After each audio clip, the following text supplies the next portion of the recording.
Hi. So today we're going to finish our series on where Dylan and I live, the Native Americans in that area. And last time we focused on where Dylan lives in Maine and the indigenous tribes of Maine. Now we're going to talk about the indigenous tribes of Texas. Now, I would like to do an extensive thing on Texas, but unfortunately we're not going to because Texas has like a lot of stuff going on. And obviously also Texas is like, at least 4 to 5 times bigger than Maine in general. But Texas stuff goes back, to at least the pre-Clovis era, like 20,000 years ago, and then also heavily for the Clovis and then preceding groups. Although it does seem that most of the groups we're going to talk about are way after that. Like the one on the coast that we're going to talk about is probably maybe 6,000 years old. Most of the other groups are going to be under 5,000, under 3,000. Some of them even like proto-historic or historic. So a lot of the groups in Texas we're going to address are not like original from, thousands of years or something. Now, did the groups, die off, move off, or get pushed off or assimilated? I don't know. So, but anyways, this is just a map to shows, the difference of where we both live. And I've lived all over actually, and last time, I did a thing in Florida when I lived there. So, but we're gonna go ahead and address Texas, like I said. But first, we're gonna read. So, Dylan, go ahead and read what it says there. Dylan Violette, CopperViolette in Maine, and Damien Marie AtHope in Texas seek to learn more about the indigenous peoples of the Americas, First Nations/Native Americans, where they both live. Native Americans in Maine are collectively known as the Wabanaki, or people of the Dawnland, Holton Band of Maliseet Indians, Maliseet/Wolastoqiyik, Micmac Nation, concentrated in northern Maine, specifically Aroostook County, Passamaquoddy tribe, with communities in Motahomekuk/Indian Township, and Passaic/Pleasant Point, and Penobscot Nation, headquartered on Indian Island. Native Americans in Texas, mainly the Apache, Akokisa, Atakapa, Bidai, Coahuiltecan, Jumanos, Karankawa, Pastia, Waco, and Wichita. But actually, Karankawa is actually in the area where I currently live. But that tribe has largely been genocided intentionally by Texans. Historically. oh yeah, that's pretty rough. Yeah, well, they wouldn't. They've always fought back and wouldn't just give up the coast, and so Texas just decided we'll just genocide. So it wasn't like an accidental genocide. It was a literal, intentional decision. No. But actually, more than 30 organizations claim to represent historic tribes within Texas. However, these groups are unrecognized, meaning they do not meet the minimum criteria of federally recognized tribes and are not state-recognized tribes. There are 3 federally recognized tribes in Texas, each with their own reservation. Alabama Coushatta Tribe of Texas, located near Livingston in the Big Thicket area. The reservation is the oldest in Texas. Kickapoo Traditional Tribe of Texas, based in Eagle Pass, the tribe maintains strong cultural ties and resides on a reservation along the Rio Grande on the U.S.-Mexico border. Isleta del Sur Pueblo, Tigua, located in El Paso, this is one of the oldest continuously inhabited communities in Texas, established in 1682. Before European settlement, numerous tribes lived across the varied Texas landscape, developing distinct cultures. Southeastern and East Texas, the Caddo built large, permanent villages and elaborate ceremonial mounds, developing extensive trade networks. Other groups included the Atakapa and Wichita peoples. Right now, those mound peoples are probably related more to the mound cultures, like the offshoots or influence from the Mississippian cultures. And so they're like coming from other areas and like kind of merging into areas of Texas. Gulf Coast, tribes like the Karankawa and Coahuiltecans were semi-nomadic, adapting to the coastal environment through fishing, hunting, and gathering. Right. Now, some people try to, those are the ones that got intentionally genocided. Some people try to say that they're primitive, and I'm talking about historical, because, of course, it's easier to kill people or say it's okay to kill people if you say they're primitive and they're cannibals and they're whatever. They were actually probably more advanced. They had built log boats. They dug out canoes, kind of things, and they had their pottery. But not only did they have pottery, they got asphaltum that came out of the Gulf out of the water oceans. It's like this tar kind of substance, and they would use it to make art and stuff and waterproof their pottery. They also used it to hold some of their like tools and stuff together, like bow and arrow kind of stuff. So they're considered to be kind of, I would say, more complex hunter-gatherers than certainly they're given credit for also. Yeah, like for me, just knowing they used asphaltum, that's a pretty powerful substance if you know how to use it. Right. Like that, yeah, it's pretty much your like a multi-purpose glue. Correct. Yeah. But like I said, they also would make designs on their pottery with it. So they didn't just use it as a glue. So they're doing, and they had more advanced semi or greater hierarchical structures in their groups. So it's like I said before, it's more like a complex hunter-gatherer than like a simple hunter-gatherer. Even though, like I said, Texas wanted to make them out primitive savages, that's absolutely not. They did like drying of meat, to make food. They processed land animals, sea animals, plants, and even dried out plants for like the seasons. They ate cactus and all kinds of stuff, bulbs from the. So I'm just making a comment is they were like, and that was like it says, they were semi-nomadic, meaning that they were also somewhat sedentary. Yeah, and I still think it's a worthwhile thing to point out. It just shows that even people down in Texas, along the Gulf Coast, they can still be sophisticated. Well, exactly. Yeah. Oh, believe me, we're going to do a blog soon on the chieftains and different hierarchical, big man and all that stuff. Because actually, what I found out of looking through everything, it's really the majority have chiefs. But this is the other thing too. Like I've told you before, people always assume that a chief has to be a certain type of chief. Sometimes a group can have something, because a big man is just somebody who like is a leader because of their influence or status, sort of.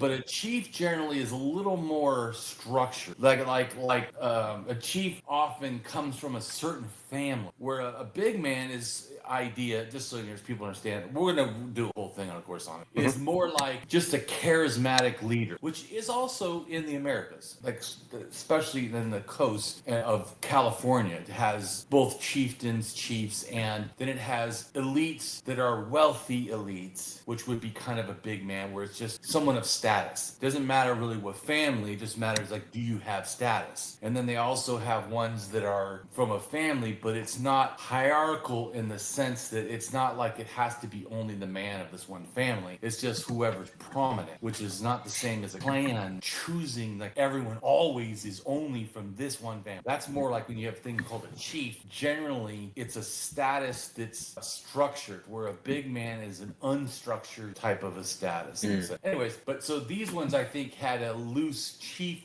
structure. So they're more than just big man, random people that are impressive. There's more going on, more cultural development, which, like I said, also gives away to that they're not primitive. But then again, during the colonial era, it was pretty common for Westerners to call any tribe they encountered primitive. Well, true, and just unfortunately, the also Westerners' idea of could be what a chief could be a king, or it could have been just a big man, depending on how. Yeah. And that's the other thing too I found is when I did all the different tribes in the United States, or tried to do most of them, is that some of them are easy and some of them are hard, like to get like good information on. So I mean, I'm going to take all of it sort of with a grain of salt. I did, I could have spent years on this. I didn't, but because my goal was not to like produce something that was going to become, every academic should use this source or something, which still they could do, but it just a general. I wanted to generally see, because I feel like the reason I'm talking about this, I feel like they go, well, there's like one or two tribes in the Pacific Northwest, one or two tribes, in the Mississippi Valley, and one or two tribes in Florida, and like there's no other chieftains. And I'm like, man, as much as I've done research, that seems wrong. So what I feel is, after looking at stuff, it's like 75% of the United States, by the time Europeans show up, is chiefs and chieftains. So it's completely the opposite of what we're sold. gold. You Yeah, get they're from all over the place. they're literally like Yeah. almost everywhere. Yeah, they're on both coasts, they're around the Great Lakes, and they're even on the plains. Right, Like, they're in yeah, the they're all plains. over. Yeah, and there's different structures. So Hmm. I'm not saying they're all exactly the same. Like some of, like you said, the plains, they're more, where war societies than strict chieftains. They're more like warrior clans or something. But it's still kind of like a chieftain. It's still it's not like I said, it's not like egalitarian. Like everybody, I feel like has the opinion that everybody's egalitarian and a few of them had chieftains. Like, no, that's wrong. Mm. They didn't have structured leadership. Yes, a lot of them did. Even ones that seemed like they didn't still did. And like I told you, in the Great Lakes, there's like tons of confederations and stuff, which is not the norm. But even like I said, we're going to read too. We do the blog, and we've read a little before. Is that in South America, there's one where there's a chieftain, and yet everyone gets gold, not just the chieftain, even though they are a chieftain, and even the chieftain is like a confederacy of little chieftains to make the bigger chieftain confederacy. So but the reason I have to say this too is because I feel like it helps explain some of the complexity. They try to, like, I don't know how that happened, Well, it's because you're limiting what these terms mean to the cultures, anyways. And that's what matters more to me, is to try to figure out and get a little bit better picture of what these cultures. And I feel like they're actually more developed than we give them credit for often. So Yeah, absolutely. Okay. Plains, North and West Texas. The powerful horse-mounted Comanche and Kiowa dominated a vast territory known as the Comancheria, hunting bison and conducting trade and raids. The Apache. Right. Well, before you go to, because I want to address this. So the Kiowa are actually from Montana originally, and then they went to, in a sense, the area of South Dakota, and then they went to Colorado and Oklahoma, and that's where they mainly were. And then a little bit they started merging into Texas. Just because I feel like it's important, because how people think of them, you know what I'm saying, is because like I said, when we think of stuff, we think of it like in a historical time frame, and then we just assume ignorantly, oh, they've always been here, or they're from exactly here. We deny, like you and me both know, that a lot of these groups are moving around. Oh, yeah. A lot of these groups have, like, a lot larger imprint than we give them, once again, credit for, because everyone acts like everybody just in situ, just Yep. Yeah. Yeah, it's like a stereotype or a trope at this point to think that like a Native American tribe, it has always existed in that area. When evidence shows it, they moved around surprisingly a lot. A lot. And so let's go to the Comanche, right? So you said that was the Kiowa. Now the Comanche, which, let me remind people, is an Uno-Aztecan language, right? Like the same one that the Aztecs have. Yeah, like that's a huge language family. And they were a part of the Shoshone, right? The Shoshone people, who also were not, in a sense, indicative of the area of Texas. They were more in eastern Shoshone, were in Wyoming, and northern Shoshone were in Idaho, and then western Shoshone were in California and Nevada. Right. So just because like I said, I want to show that, like, as you know, that this thinking that we limit these peoples to like one little area and act like that's the whole deal is seriously degrading the true, because it also then that helps explain, like, sometimes ideas could be from way far away, and they're like, well, that's Montana, what does that do with Texas? Like, well, they came from there. Well, yeah, they either like if we're talking like even before the horses were introduced, they could have walked there, they could have taken the rivers with canoe or something else. They had options. Well, and that goes back to, like, we've talked about before many times, trade, like vast That too. trade. And trade doesn't happen because people mail something. These people had to walk and like you said, boat it and whatever, pack it down some way. And there was a lot of that going on. Yeah, that's yeah, that's a huge risk, especially if you don't have reliable trade partners that you can like give a gift to, or like a package of items to hand off to another person like hundreds of miles away. Exactly. And then Yeah. also people forget when the Europeans showed up and started taking over like coastal or certain areas, then tribes moved often to get away from, had to readapt their life ways into new things. So I'm just saying that it's more evolved than we, I think, give it credit for. And then Apache also, right? Apache is part of Nadane, who come from all the way from Alaska and relate to the Navajo, who also are the last, vestiges of the people from Alaska, who are the Tlingit. So then you start to talk about, oh yeah, when I say like the Tlingit people, which everyone says are like these complex hunter-gatherers, yeah, and their later descendants are the Navajo and the Apache. And I mean, yeah, that's quite the population movement right there. Like, that's a perfect example.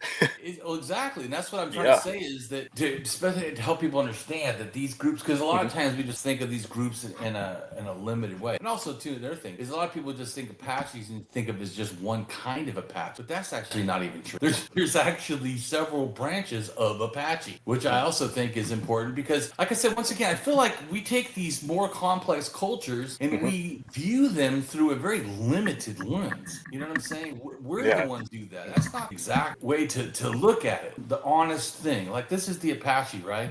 And Southern Athabascan speaking tribes, exactly. circa the 18th century. Right. So yeah, there's a bunch. Western Apache, Navajo, Chiricahua, Mescalero, Jicarilla, Lipan, and Plains Apache. Right. So I'm just saying, there's a bunch. Right, and they're dispersed, right? And they actually come from, we already know. We'll go to Athabascan real quick. Athabascan, right? So Southern Athabascan is this right here, which definitely goes into Texas. Right, but you see that? Yep. But Athabascan languages, which you see the southern ones, where all the other northern ones are way up, and and like I said, actually started 5,000 years ago, on the Alaskan and Canadian coast. So yeah, it's an incredibly huge language family. I mean, not just those two groups. You also have those the smaller ones in like coastal California in the north and Oregon. Exactly. Look at the ones in California, right? There's one in Oregon, right on the Columbia River, which is right around the area that the Alaic and Algonquin speaking then goes all the way to the Great Lakes. Which I told you, these people are going down and influencing these different groups. Yeah, it's important, like I said, to get that we have a very simplistic view of. But I think it goes back to like when the noble savages or whatever. People have these absolute horseshit, thinkings about native peoples. They're so entrenched. It's ridiculous how entrenched those ideas are. Right, which is sad because truly we should be taught this. I feel in school. That's why I feel like if we're gonna live in these areas, we should literally know about it. I feel everybody that's living in somewhere in America or Canada or whatever should absolutely be learning about where they live. I mean, that's the minimum is understand and not have these, like you said, just trope ideas of these naked or half clothed savages with no culture and come on. Yeah. The Apache, including the Lipan and Mescalero groups, were also prominent in West and Central Texas before being pushed out by the Comanche and later by Anglo settlers. West Texas. The Jumano people lived along rivers and practiced farming and extensive trading before eventually joining Apache groups. Damien and Dylan live around a 33-hour drive apart. Right. So real quick, we're going to go down and look at the map for indigenous groups of Texas. And you see how these colors, these general colors, are kind of what they think like the larger group influence sort of, or area they're in. Because it's showing them labeled as language families. So we're going to go to I'm going to get out of that. And we're going to go to the video and learn a little bit of prehistory because the Texas coast didn't become sort of stable until about 10 to 8,000. And it was way like 130 miles or something out, Myths about the Karankawa that persist to this day, such as their supposed rabid cannibalism and their abnormally tall physiques. Unfortunately, due to the course of between 2 to 3 centuries, the number... Okay, so Corpus Christi is this little place down here. You see it? Yep. That's where I live. In Corpus Christi. And the green area is pretty much their range is that whole area all also their kind of like their similar territory. climate, sort Yeah. of. Numbers of the Karankawa plummeted due to a combination of loss of land, disease,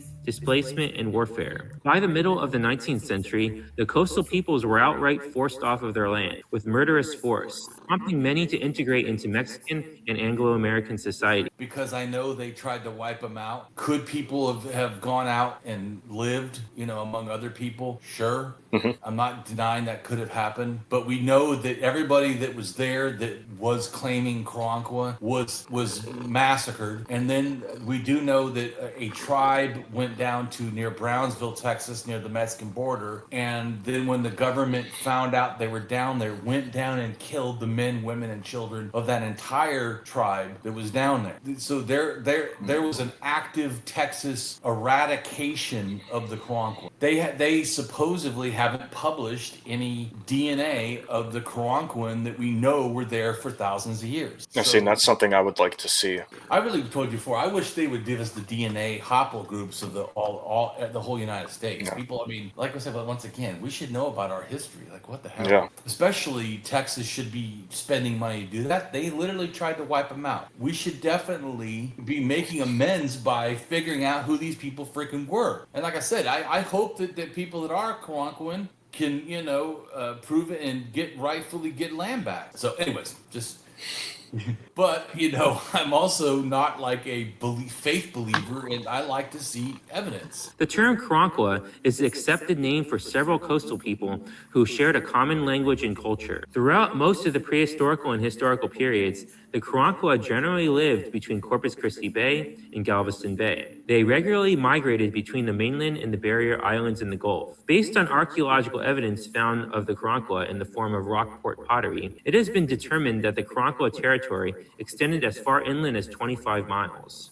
Rockport pottery is wholly unique to the Karankawa people, as it contains a substance called asphaltum in its construction that originates from the waters of the Gulf of Mexico. The Karankawa use many tools such as knives, scrapers, and hammers made of stone, and flat spoon-like instruments made of wood. The Karankawa traveled in wooden canoes, called dugouts, that were not able to travel on the oceans, but were well suited for travel on shallow waters between the barrier islands and the mainland. The boat was created by hauling out a trunk of a large tree. They were large enough to carry an entire family, along with their household belongings. Longbows that were made out of cane were extensively used by them. Most of the time, a barter system was used during trade, but sometimes shells would be traded for prized goods such as the longbow. The Karankawa were regularly on the move. In the fall and winter, they lived mainly off of sea creatures from lagoons and bays along the coast, such as oysters, scallops, catfish, and turtles. During the spring and summer, they hunted in the inland regions, living off of deer, bird eggs, and birds,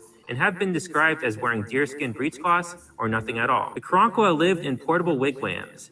See, and what we had already talked about, right, in the video before, you can be a complex hunter-gatherer and either be loincloth or naked, because it is hot as shit down here. So that the clothing has nothing, because people think, they're just, loincloth or naked savages, No. That literally your clothing has nothing to do with that, as we talked about before, which is why I wanted to do the video about that. Large enough to house 7 or 8 people. Typically, the Karankawa traveled in small bands of around 50 individuals, led by a chief during most of the year. During the winter... So led by a what, Dylan? A chief. Oh my God, so not primitive.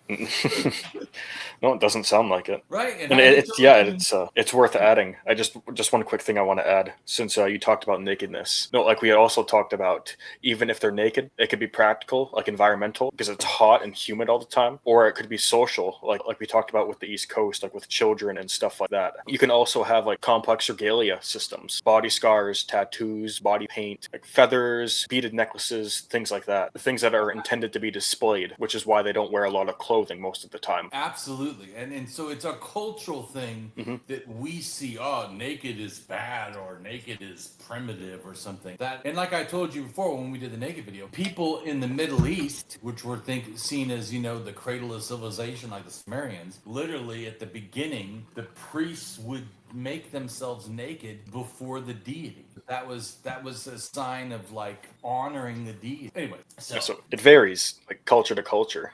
Right. So like, yeah.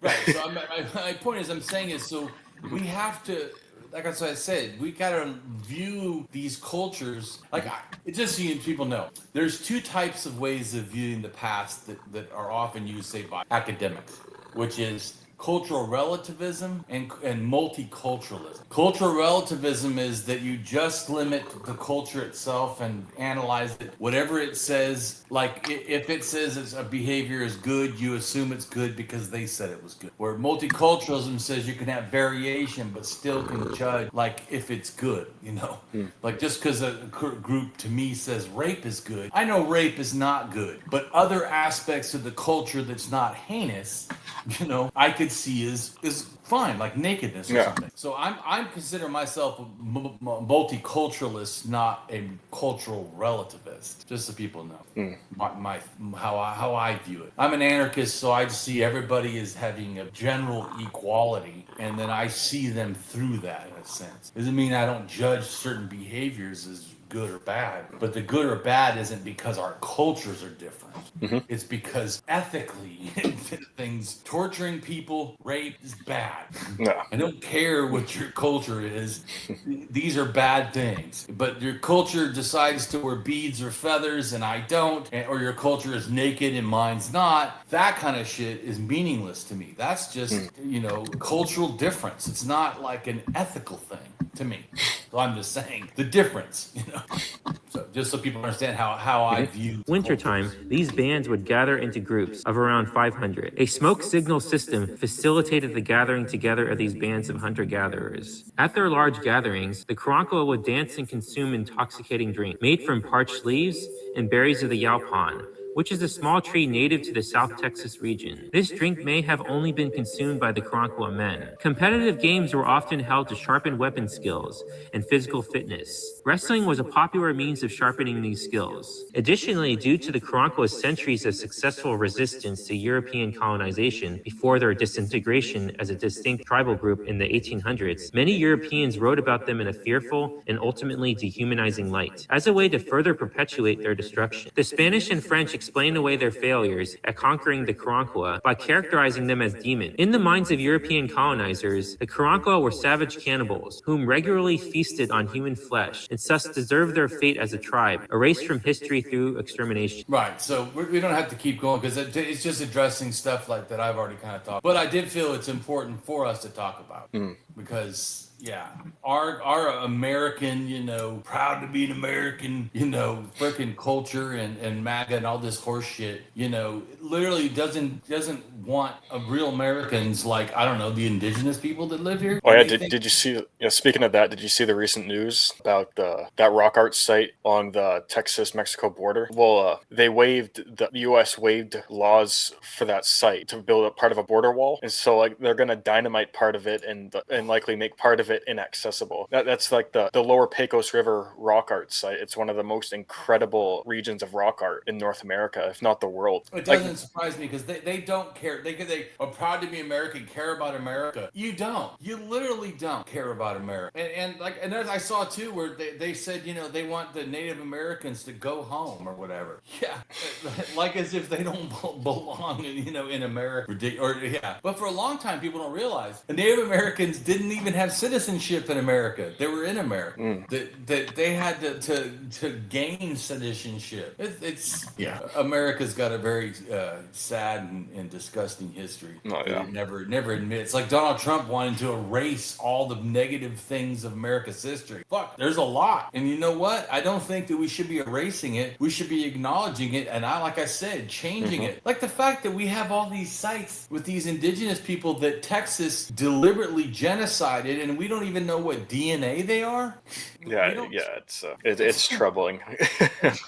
It can get pretty irritating, especially that. Like when you try researching this stuff. When you try researching this stuff, it can get incredibly irritating. Like on the one hand, you're trying to piece together the past, and on the other hand, you have like modern activists or even just like regular indigenous groups living in Texas or like adjacent states that are trying to piece together their ancestry, and they can't because of there's like such a lack of genetics. And there shouldn't be. That's what I'm trying to say there literally Yeah. shouldn't be. It's absolutely, to me, friggin' ridiculous. But so go ahead and read the things, and I put each tribe, like what language they're related to, just to show the different language relations. Apache, Athabascan language related. Jumanos, question mark. Uto-Aztecan, Tanoan, and Athabascan have been suggested as possibly language related. Right, so they don't really know because those people are not around anymore. Because once again, they got genocided or removed as a cultural group. Pastia, Coahuiltecan related people, thus possibly related to Hokan or Comanche.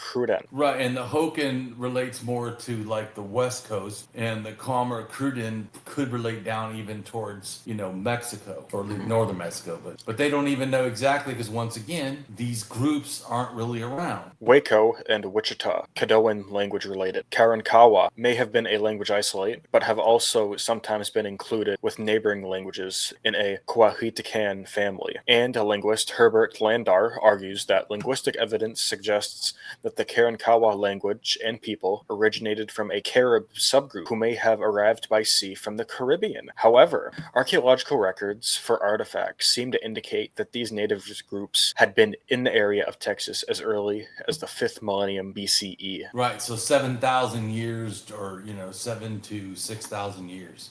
But once again, just because lifeways could be similar doesn't mean that the language is 7,000. So this is also something that, of course, can make things confusing or, like you said, hard to research. Yeah. Also, I mean, go ahead. I was going to say, even the speculation of people arriving from the Caribbean, that's not the first time I've heard about a theory like that for the Gulf Coast. Just general traveling, from the Yucatan all around the Gulf down to the Caribbean, I've seen that pop up time and time again. Not just from similarities in pottery styles, but other artifacts, tools and trinkets and stuff like that. Well, I do know that there is pottery that comes from further down in towards central Mexico, northern Mexico, into Texas. So once again, could groups be moving around? Certainly, and they definitely have dugout boats, which aren't common to other groups that are on the coastal areas. So did they do it themselves? Did somebody inspire it?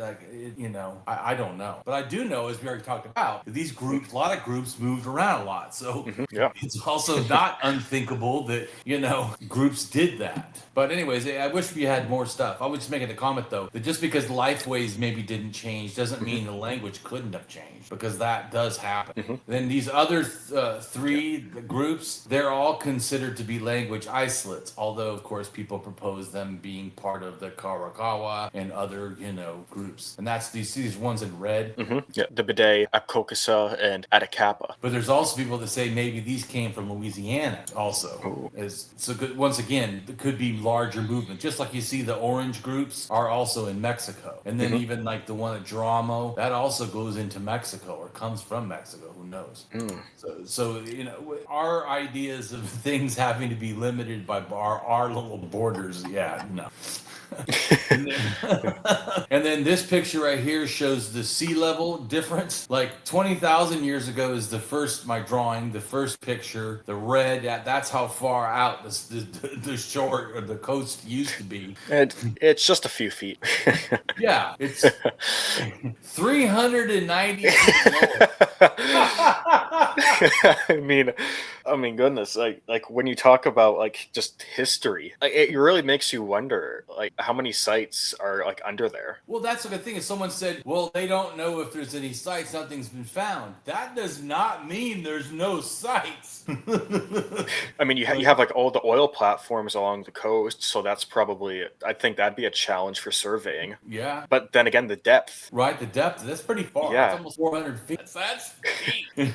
That's really deep. So even if they could pull up the resources and the equipment to go down there, that'd be a one-time thing. That wouldn't happen all the time. Right. And there's no guarantee they'd find anything. So this next picture, right, is not my art, but the next picture is showing the sea levels at 10,000, which is still a lot. It's still 100 to 120, meters, which is still 60 to 100 miles off the present coast. So still extensively far out there. Even at 10,000. 20,000 is the most, but 10,000 is still a big deal. Yeah, and Clovis was around back then, so maybe they were, or maybe like Clovis descendants 10,000 years ago. Or Folsom. But yeah, Folsom. Yeah. So yeah, maybe there were people walking along Texas beaches that far out back then. It certainly is not unthinkable. I mean, we have to acknowledge. So go ahead and read what it says. AI overview. At the last glacial maximum, LGM, around 18,000 to 20,000 years ago, the sea level along the Texas coast was roughly 100 to 120 meters, 330 to 390 feet lower than it is today, placing the ancient shoreline far out on the edge of the modern continental shelf. Yep. Texas's prehistory. AI overview. Texas prehistory covers a vast span of time, from the earliest human migrations to the arrival of European explorers in the 16th century. Archaeologists generally divide this era into 4 distinct stages. Number 1, Paleo-Indian period, approximately 20,000 to 7,000 BCE. The earliest known Texans were nomadic hunters who arrived during the last ice age. Pre-Clovis evidence. The Galt site in central Texas provides evidence of human occupation dating back roughly 16,000 to 20,000 years, predating the previously held Clovis first theory. Right, and unlike some places that are like speculative about pre-Clovis, this is a little more substantial site. And I'm actually one of these times going to go on like a little vacation, because it's not that far away, like a couple hundred miles or something, or whatever, from me in a couple hours. I'm going to go check it out.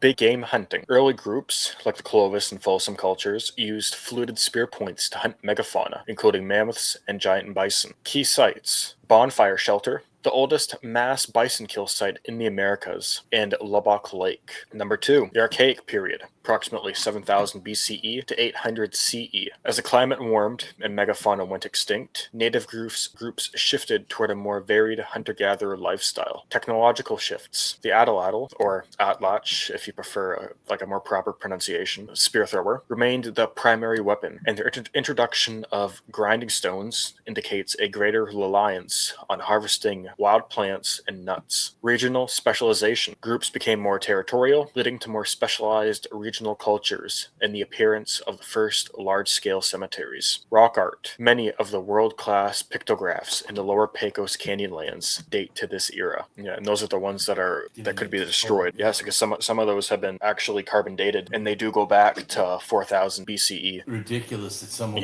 And what's even more incredible about that rock art style is it continues. It's present throughout the most of the Archaic into the Woodland period.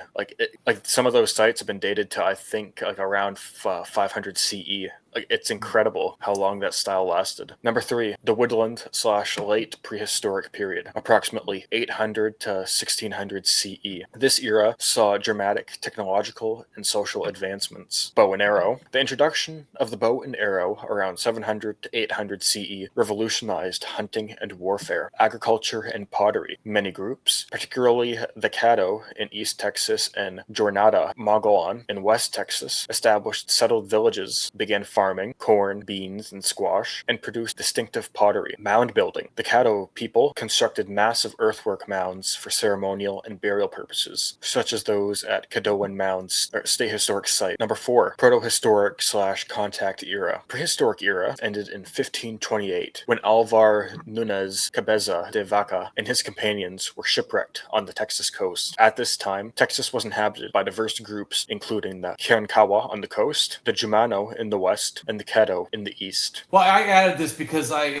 wanted to add, before we get to the historical stuff, I want to just add the last of the prehistorical cultures, because it was such a large culture, and important because a lot of the ones before this didn't really hunt bison. They hunted deer mainly. So this is really the first real heavy, because after 11,000 and almost until this point, there wasn't that many bison in Texas. But after around this point, there starts to be a heavier, amount of bison in Texas, just so you know. Ooh. So, and by the way, they're talking about the bow and arrow. So the bow and arrow gets into western Alaska at least by 3,500 to maybe even 4,500, sometime around there. And then it slowly, with other ideas like I talk about, bleeds all the way down to the rest of the United States with other ideas going with it. But anyways, so these people are hunting bison. Go ahead, and just shows the different areas. Go ahead and read. Toya culture. A distinctive archaeological culture emerges around CE 1300 to 1350 throughout the Edwards Plateau and beyond that is variously known as the Toya phase, horizon, interval, or culture. Over much of the region, Toya culture represents the last widespread prehistoric pattern prior to the arrival of Europeans. The appearance and rapid spread of Toya culture is thought to be strongly linked to the return of bison herds into the southern plains, including all of the Edwards Plateau and much of the Rio Grande Plains to the south. Toya culture is only sparsely represented in the lower Pecos Canyonlands, but is well documented at many sites across the plateau and Balcones Canyonlands. Bison bones, which are largely absent from sites dating to the 7 centuries immediately preceding Toya, are common, or at least present, in most Toya sites. This reappearance of bison has led some archaeologists to characterize Toya as a bison hunting culture. This simple characterization, like most, is misleading. There is, in fact, real quick, because the reason I thought it was also important to add this is people have an opinion that there was always bison and that they were all over the place, and it is true that Americans tried really hard to kill off the bison to hurt the plains people, but it is not true that the bison were always so largely dispersed on all of them. No, yeah, like if anything, like the extent of bison populations, you'd think it would fluctuate with the climate, like the same way that plants do, that other animals and reptiles do. Right. Well, when the other big megafauna died off, bison start to become more populous. But they didn't really get down to the areas down at like Texas until, like as you see, like proto-historic time. So I just wanted to add that and explain that because I think it's important to understand. Once again, we see the Americas like this picture that whenever Europeans found it, that's how it always was, which is just misleading as hell. Yeah, very. There is, in fact, good evidence that many traditional aspects of prehistoric life in the region, such as plant baking, remain little changed. Burned rock midden accumulation continued pace in many places during the Toya interval, as did deer hunting. So what makes Toya culture distinctive? Two sets of things are particularly evident in the archaeological record, namely the seemingly sudden appearance and rapid spread of a unique stone toolkit and of earthenware pottery. The Toya toolkit includes the Paradis arrow point, beveled knives, end scrapers, and drills made on flakes. This toolkit was well suited for hunting, Paradis points, butchering, beveled knives, and processing the hides, end scrapers, of bison, as well as deer and antelope. In addition, blade technology reappears in the region after an absence of over 12,000 years since Clovis times. That's an important thing, right? Yeah, that would make the Toya pretty distinctive. Not all Toya groups adopted a blade technology, but many did, and they probably did so mainly because this flint knapping technique allowed toolmakers to yield more useful pieces, blades, parallel side flakes struck from a specially paired core, than was possible with conventional flint knapping methods. Paradis points, flake tools, and small end scrapers were all made from blades, as well as ordinary flakes. Toya peoples also adopted the habit of pottery making, which had heretofore been unknown in the region, even though also an important thing too. Oh yeah, that's pretty distinctive. Even though prehistoric groups to the east, west, and north had been making pottery for hundreds of years. So it tells you that more than likely these people came from somewhere else, which we've already talked about. Toya potters made simple earthenware pottery with clay, to which they often added pulverized animal bone. This bone-tempered pottery tradition is sometimes known as Leon plain pottery, but there were probably several different stylistic variations. Some vessels, for instance, were decorated with a red ochre slip or simple incised decorations. Truthfully, it is often difficult to see stylistic differences. Toya bone-tempered pottery was fired at very low temperatures, broke easily, and weathered badly when left on the surface. Archaeologists typically find only small potsherds, pottery fragments. Whole or reconstructible vessels are extremely rare. By and large, pottery was utilitarian. Most vessels were water jugs, olas, or simple bowls. Right on. So now Damien lives in Texas. In Corpus Christi, which is in the Gulf Coast tribes area, like the Karankawa and Coahuiltecans. Which the two maps show the area and show where the maps below are the Karankawa. Coahuiltecans. So it shows there's an overlap too, right? Because you see Corpus Christi is actually in both groups. That's also why they were saying that they weren't sure if the Karankawa also spoke that language. You could see where that's not unheard of since they literally kind of overlap. Karankawa people. Karankawa were an indigenous people concentrated in southern Texas along the coast of the Gulf of Mexico, largely in the lower Colorado River and Brazos River valleys. They consisted of several independent, seasonal nomadics who shared a language and some culture. From the onset of European colonization, the Karankawa had violent encounters with the Spanish. After one attack by the Spanish, who ambushed the Karankawa after the establishment of Presidio La Bahia in 1722, the Karankawa allegedly felt deeply betrayed and viewed Spanish colonial settlement with hostility. In the 1800s, white American settlers arrived in their land under the leadership of Stephen F. Austin. He commissioned a captain to expel the Karankawa from the Austin land grant, leading to multiple attacks, including the Skull Creek Massacre of 19 Karankawa. Tribes within the Karankawa include the Copano people, the Cujane, and the Coco. In 1824, Austin sent Captain Randall Jones with a group of 23 soldiers to what is now Brazoria County to fight and disperse the Karankawa Indians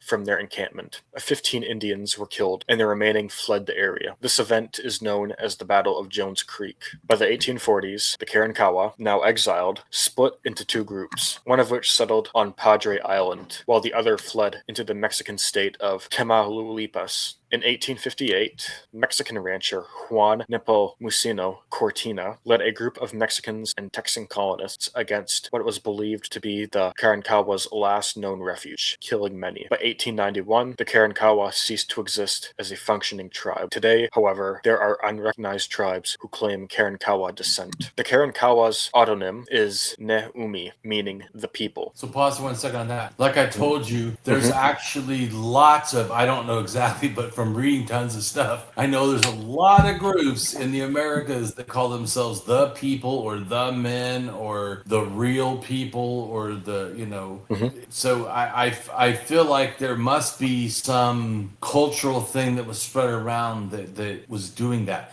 And then also in Siberia, where the Athabascan relates back to Central Siberia, the Yenisei language and the Yenisei people, the Ket, which is the only surviving of their group, because it was multiple speakers, different groups, but only one survived. They also consider themselves the men or the people.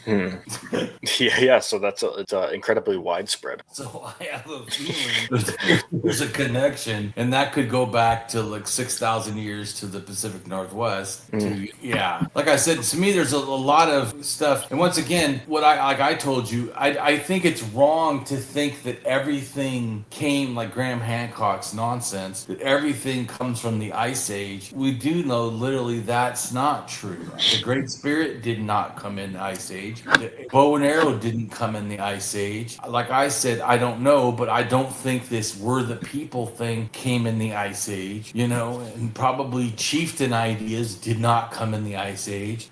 So there's, I do think that things went, but I don't believe that mass diffusionism that one time did everything. No, I think multiple migrations, which is what I, propose and seems to be the evidence, or I speculate about, and that multiple waves of ideas and technologies and culture came, not one. And then, of course, every group then diversifies on its own, and so it's not like someone was taught everything and then they just copied everything. There's a lot of, in situ development, even of ideas that come from outside.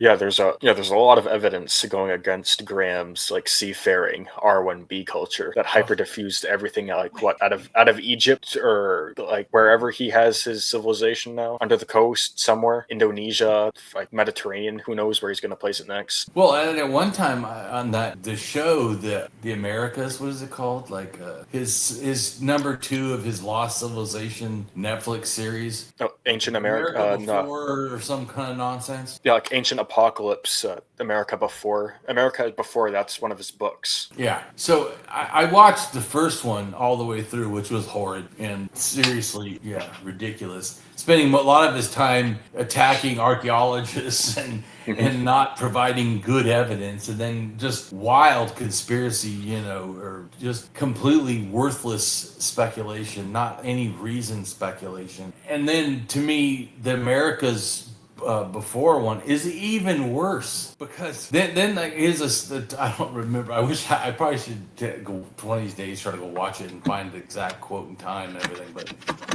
it just, he's so ridiculous. I hate even listening. But in that show, he says, "Oh well, I used to think that that they came from one area like you were talking about, but now I think maybe it's the Americas, maybe it's Iceland or Greenland or wherever it is, Antarctica or wherever he says, or maybe it's Indonesia like you mentioned, or maybe it's India or I'm like."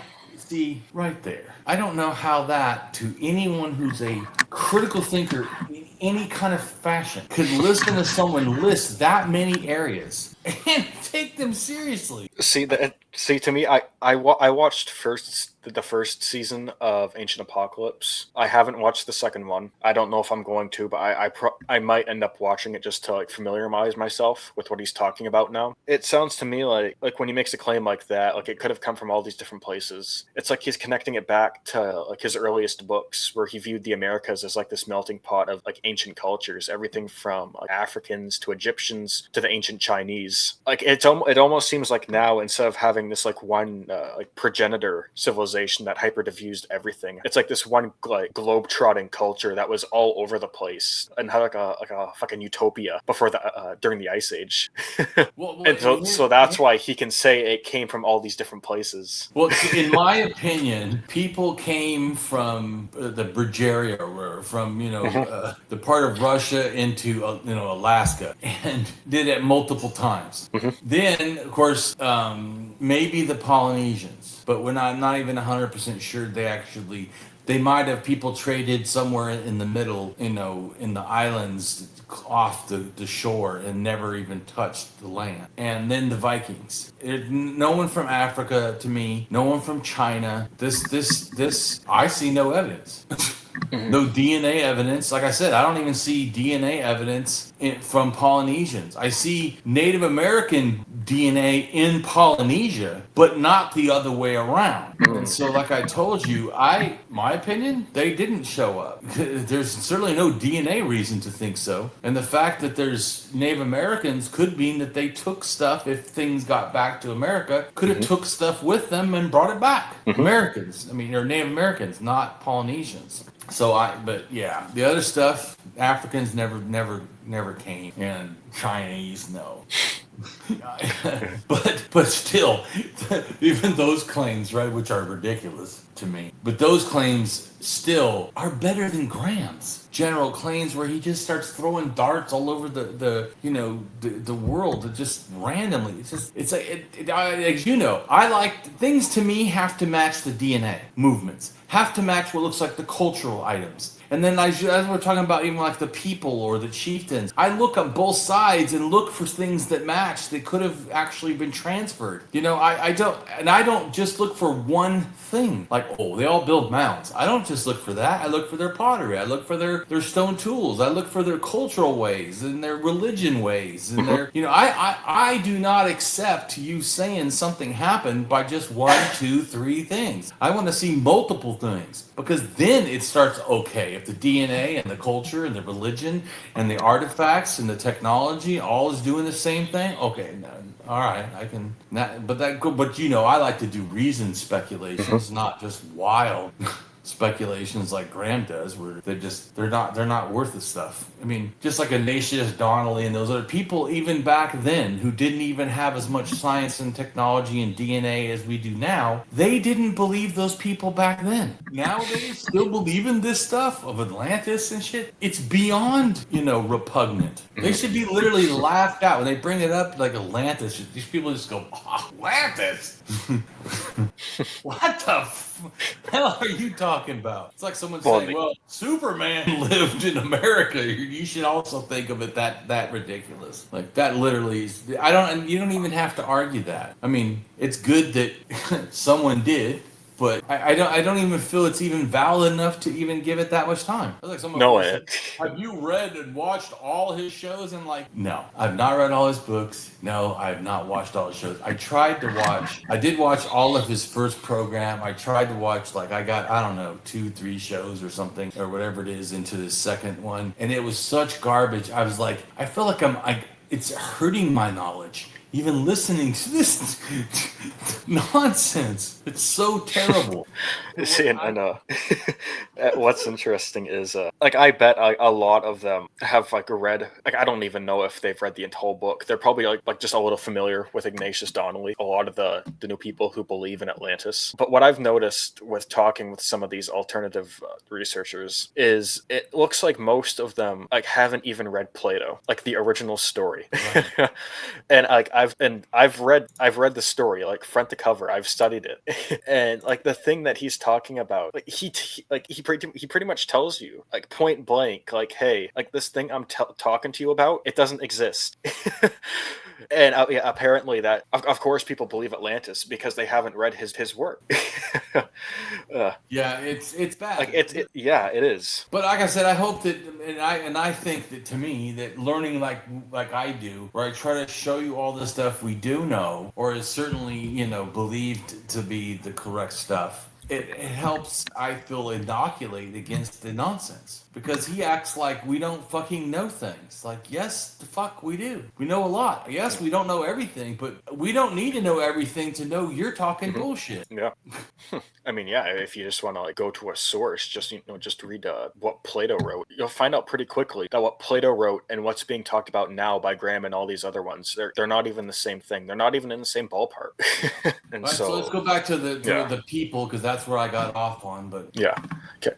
The name Karankawa has numerous spellings in Spanish, French, and English. Swiss-American ethnologist Albert S. Gatzech wrote that the name Karankawa may have come from the Comanche term clam or galam, meaning dog, and kawa, meaning to love, like to be fond of. The plural form of kawa is kakawa, so the term would mean dog lovers or dog raisers. Tonkawa called them wrestlers, killis or killis. They alternatively called them the barefooted or those without moccasins, Yakokan Kapii. But this name was also applied to others with which the Tonkawa were acquainted. The Lipan Apache. And sometimes they didn't wear moccasins, but they also did wear moccasins. They didn't just go barefoot.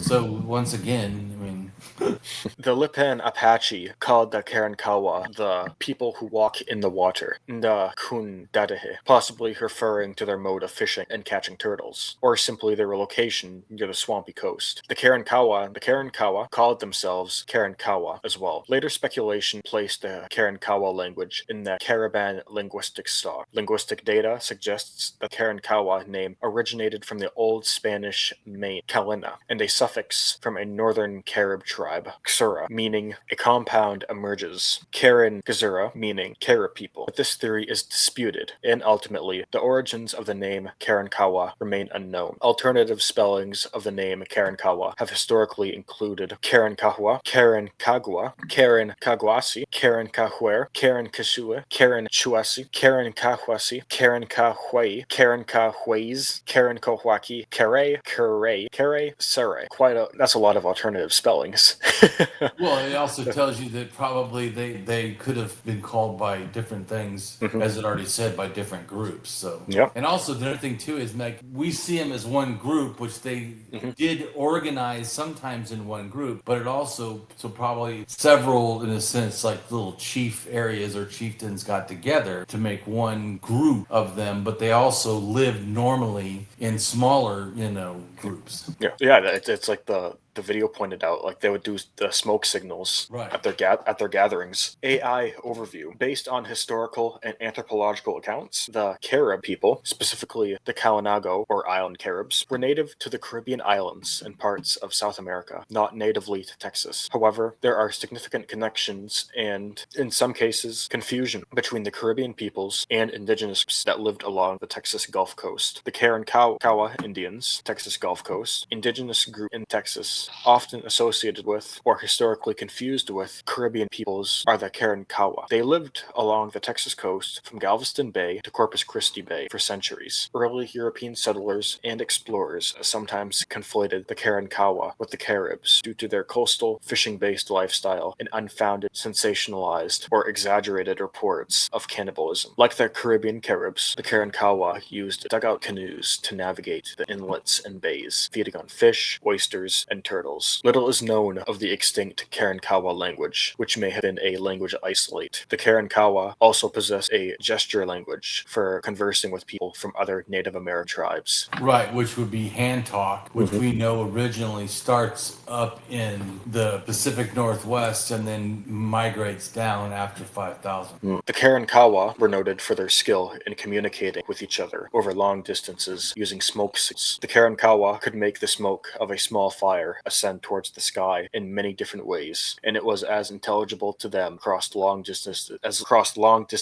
as their language. Their methods are unknown. The Karankawa had a specific way of conversing. They carefully pressed their breath while speaking. At the end of their sentences, they exhaled heavily, releasing the air they held back during speaking. Moreover, their expression was interpreted by Europeans as impassive, especially because they never looked at the person to whom they were speaking. Their pronunciation was very exact, and they ridiculed poor elucidation by the whites who tried to learn their language. The Europeans described their general demeanor as surly and fatigued. According to some contemporary sources, the migrations of their ancestors were entirely unknown to the Karankawa of the early 19th century. Linguist Herbert Landar, however, argues that based on linguistic evidence, the Karankawa language and people originated from the Carib sub, which remains to be discovered. Their exact migratory path northward is equally indistinct. Migration northward is theorized to have occurred during the late 15th century. The route north was from their original land north of the Amazon River toward Tamaulipas, Texas, and was probably done over a long period of time by short bursts of migration. Scholars have speculated that the Karankawa were descended from a group of Carib Indians who arrived by sea from the Caribbean basin. This is partially based on the similarity of their physical appearance to Caribbean natives, but no ethnographic or archaeological evidence has been found for this speculation. Recent archaeological records that used radiocarbon dating for artifacts indicated that these native groups had been in the area as early as the 5th millennium BCE. Carib or Karinja is a Caribbean language spoken by the Kalina people, Caribs of South America. The Karankawa voyaged from place to place on a seasonal basis in their dugouts, made from large trees with the bark left intact. They traveled in groups of 30 to 40 people and remained in each place for about 4 weeks. After European contact, canoes were of two kinds, both being called awan. The original dugout and old skiffs obtained from the whites. Neither was used for fishing, but for transportation only, and their travels were limited to the waters close to the land. The women, children, and possessions traveled in the hold, while the men stood on the stern and pulled the canoe. Upon landing at their next destination, the women set up wigwams, called bak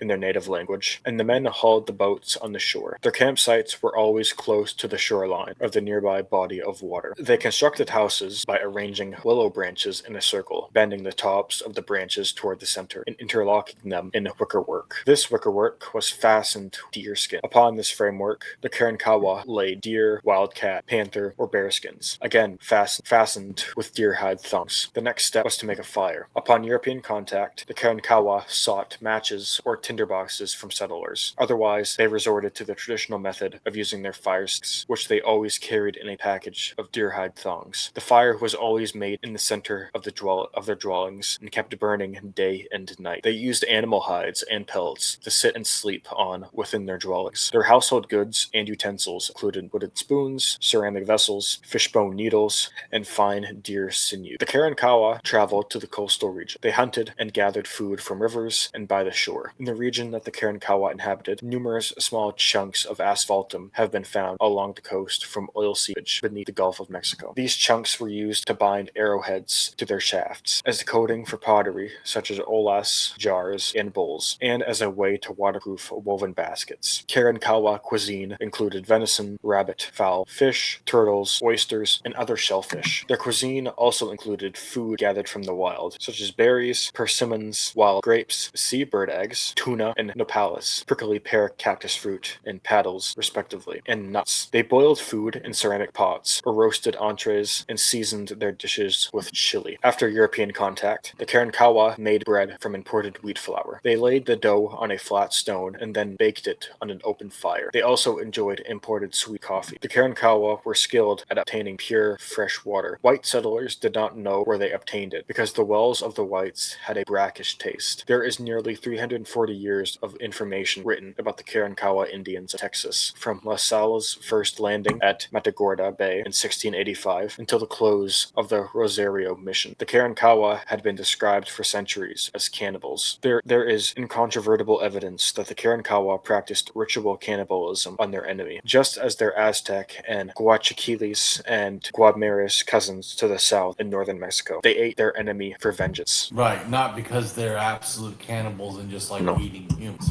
No, there's a specific context for it. That's what it sounds like. Their bones, scalps, and genitals were displayed in victory celebrations. The first person to document the Karankawa's cannibalism was French Jean-Baptiste Talon, who lived as a captive among the tribe for several years, and stated in 1689, "We all went naked like them, and every morning at daybreak, in any season, they went to plunge into the nearest river. Like them, they ate meat from the hunt, fresh or cured in the sun, but most often half raw. The only meals that horrid them were those they made of human flesh, as they are cannibals, but toward their savage enemies only. They never ate a single Frenchman that they had killed because, they said, simply that they do not eat them." And the same Jean-Baptiste Talon vouches that he once went 3 days without eating, because nothing presented him itself during that time except some human flesh of the Ayenes, whom they had killed on one of the expeditions. Several years before this, French castaway Henry Joutel, a captain of the La Salle expedition, lived among the Senes Tejas tribe and hunted with their neighboring bands, who had an identical culture and language as the Karankawa. He wrote in his manuscripts that the warriors returned from a grand raid, parading around 48 scalps and body parts, of which some of the warriors partook in cannibalizing, as it was apparently thought, in order to gain the deceased warriors' bravery. Karankawa never communicated their native names to the whites. However, they all adopted English or Spanish names. Many men adopted American military epithets and Christian names, and they would change these frequently. Among the Karankawa existed an in-law taboo. See, pause for a second. And when we talk about totemism and clans, this taboo, especially not having sex with in-laws, is like foundational to totem. And like I told you, that seems like to me in Europe, it starts sometime around after 40,000 years ago, when there's a humongous drop in incest genetically. They can tell. And so, and like I've said before, I don't see that as just some accidental thing that men, limit who they'll have sex with when there's no laws and no one to stop you. That if somebody is all of a sudden as a group is all changing their behavior, it's cultural. Once a man and his wife had become, in the Karankawa sense, married, the husband and his children were no longer allowed to enter the residence of his wife's parents, nor could his wife's parents enter his or his children's home. These two. Remember, I told you, you always can tell the aspect that to me it's totemism when they start having these certain behaviors of how you're supposed to behave in this world. And I told you, often they'll add religious significance to it. Not that totemism itself is a religion, but it's a religion persuasion that deals with how you're supposed to act socially in this world, whether it's with animals or with your other humans or non-human, beings. It's all about more this world, where shamanism, like I told you, is really about how you're supposed to interact with the the spirit world, not this world. These two groups were also no longer allowed to talk with one another and never came face to face with one another. If a situation of coming face to face with one another arose, both parties averted their eyes and moved away from each other. This taboo only seemed to apply to the husbands and their children, most likely due to the inconvenience on the wife's part, as Karankawas were typically patrilocal. Right, and that's important too, because most clans are either matrilineal or patrilineal. Sometimes they're bilineal or whatever, where it's both, but which most people would call probably equalitarian, but it often is not. And that's a way too that you can tell from DNA. Like in the Pacific Northwest, A2, I think it's A2B, but off the top of my head, I think it literally is found in the Tlingit it. It's found in Haida. It's found in the Tizelman as the main clan, like leading group DNA. And they believe that probably at some time it was maybe in the Tizelman and then went into the Tlingit and the other groups, from that, and that they spread the clan idea of them being the superior or whatever. But anyways, I'm just saying it's one way you can see, which we're going to do a show too on what I think is the first genetic evidence of that kind of matrilineal clan emerging in Ice Age or Paleolithic Europe of the haplogroup U. Because it starts off where the first people have M, N, have I think it's R, and then U comes. Once U comes, U starts taking over everything. U1, U2, but then eventually U5 literally becomes like 90% of Europe. Literally, you can tell that it has to be a clan thing where this one group, the males are all differentiating. They have I, they have C, they have more than one kind of C too. They have C1, I think it's C, or C1A and C1B, I think it is. But there's multiple males, but it becomes only one female, which to me, once again, shows that it's probably matrilineal, and obviously that's how you're getting this one lineage becomes everybody. To me, which, like I said, is important. That's why I try to help you and other people understand, at least how I see it, how you can see this totemism, this taboo, this clan distinction through the DNA. Yeah, and like for me, the research I do, that'd be something I want to look more into that, because that's fascinating to me. Well, like I said, we're going to do a video on it because, like I told you, what I want to do is I want to do the first video of how we got animism, how pre-animism, to me, Neanderthals gave us what we turned into animism. I want to do a video on that, how that happened 120 to 100,000 years ago. Then I want to do another video where we kind of talk about how from 100,000 to 70,000, how it like develops before spreading all over the world. Then I want to talk about the rise of that into totemism. So then we're going to talk about totemism and clans. I'm just telling you in advance, like videos I want to be doing. So then, because I want to really get into the meat of this stuff, because I say things and I want not just you, but everyone to understand how I'm understanding this. So then show the clans, and we'll show stone tools and development of figurines and stuff. But I want to do the DNA too, that I feel also supports, why I think what I think. And then I want to show the emergence of shamanism and how it's directly related to the domestication of dogs, which is literally like the first domesticated animal. So and how that moved around and stuff, and explain that. I want to get into, like I said before, I touched on, if people go watch the other videos, I touched on these concepts a lot higher level to kind of like just give the general of my thinking. And with you, I want to go back to these, but give a deeper, more grounded, maybe to some people more boring, but to me better, because it's more details, more richness of these concepts, so people can understand it. The groups of Karankawa were commonly led by two chiefs, a civil government chief with a hereditary succession in the male lines, and a war chief. See, pause right there. That tells you not only is a chief, but when they say hereditary with the male line, that means totemism.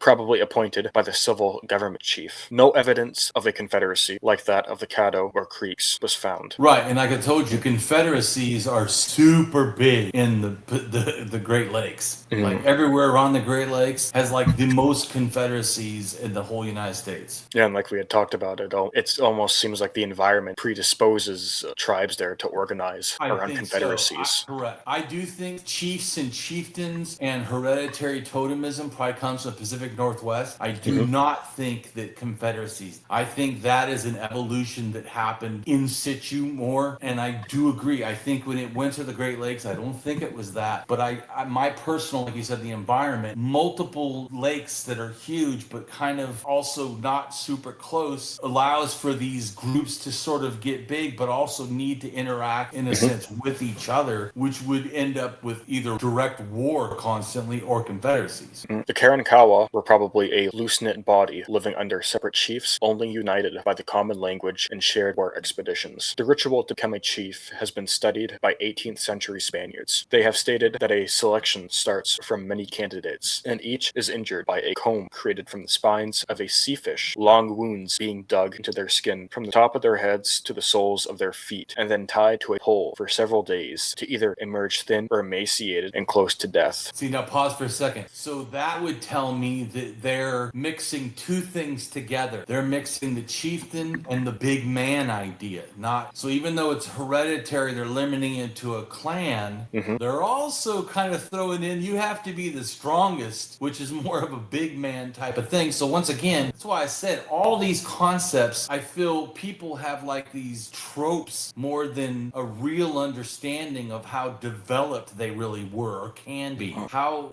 varied but yet still similar or related they are. It's like pottery. Yes, all the people had pottery, or most people had pottery. Yeah, but it wasn't all the same pottery. It wasn't made the same, didn't have the same technology, didn't use the same things. And like some have bones in it, some have shells in it, some have sand in it, some use asphalt them, some don't. Some are putting on red ochre on it, some are not. Some are carving the outside, some are not. Some are using rakes or things, and some are not. You know what I'm saying? I feel that once you grasp that, like especially you, because I feel like I want to help you grasp how to view the old copper culture. Then you can then take my understanding and develop further your understanding of what the cultures are displaying, so that other people can have a better understanding of the old copper culture also. And so I feel that, like we would say, there's one group called pottery, and then there's all these variations of styles and ways, and even in that there's style variations. That to me is how like chieftains or leadership is. There's a general hierarchy thing, that's the main thing, and then there's different ways that it expresses itself, where it can be a big man, which is like the simplest, or more you have to prove yourself, but it's not a one that's it. Because like this, it has both hereditary, which seems to be more evolved, but then also is mixing in the less evolved, which is more the big man, only the strong survive kind of a thing. But I like that because it's what's real. Instead of us having this everything else has to cram into, we need to stretch our thing over what the reality. And that's why I said when they go, oh well, it doesn't have this one thing that it has to be totally egalitarian. Ridiculous. Even if you say it has to be a chieftain, doesn't mean it has to have these certain features. Because look at here. Once again, here is a chieftain also acting like a big man. So it has both. So once again, these concepts need to be understood as what do they call it? Plastic or whatever, that you can like stretch them and they can mold. So that's why some people say all those concepts aren't any good. No, they're no good if we're going to have them as tropes. If they're tropes, they're terrible, we need to get rid of them. But I don't see them as, even like the word animism can be a trope. I don't use it like, or totemism can be a trope. I don't use it like that. Or shaman or shamanism or paganism. I don't use any of these things. I try to use them as these loose things that have variation, because that's what's real. Just like I said, pottery is true,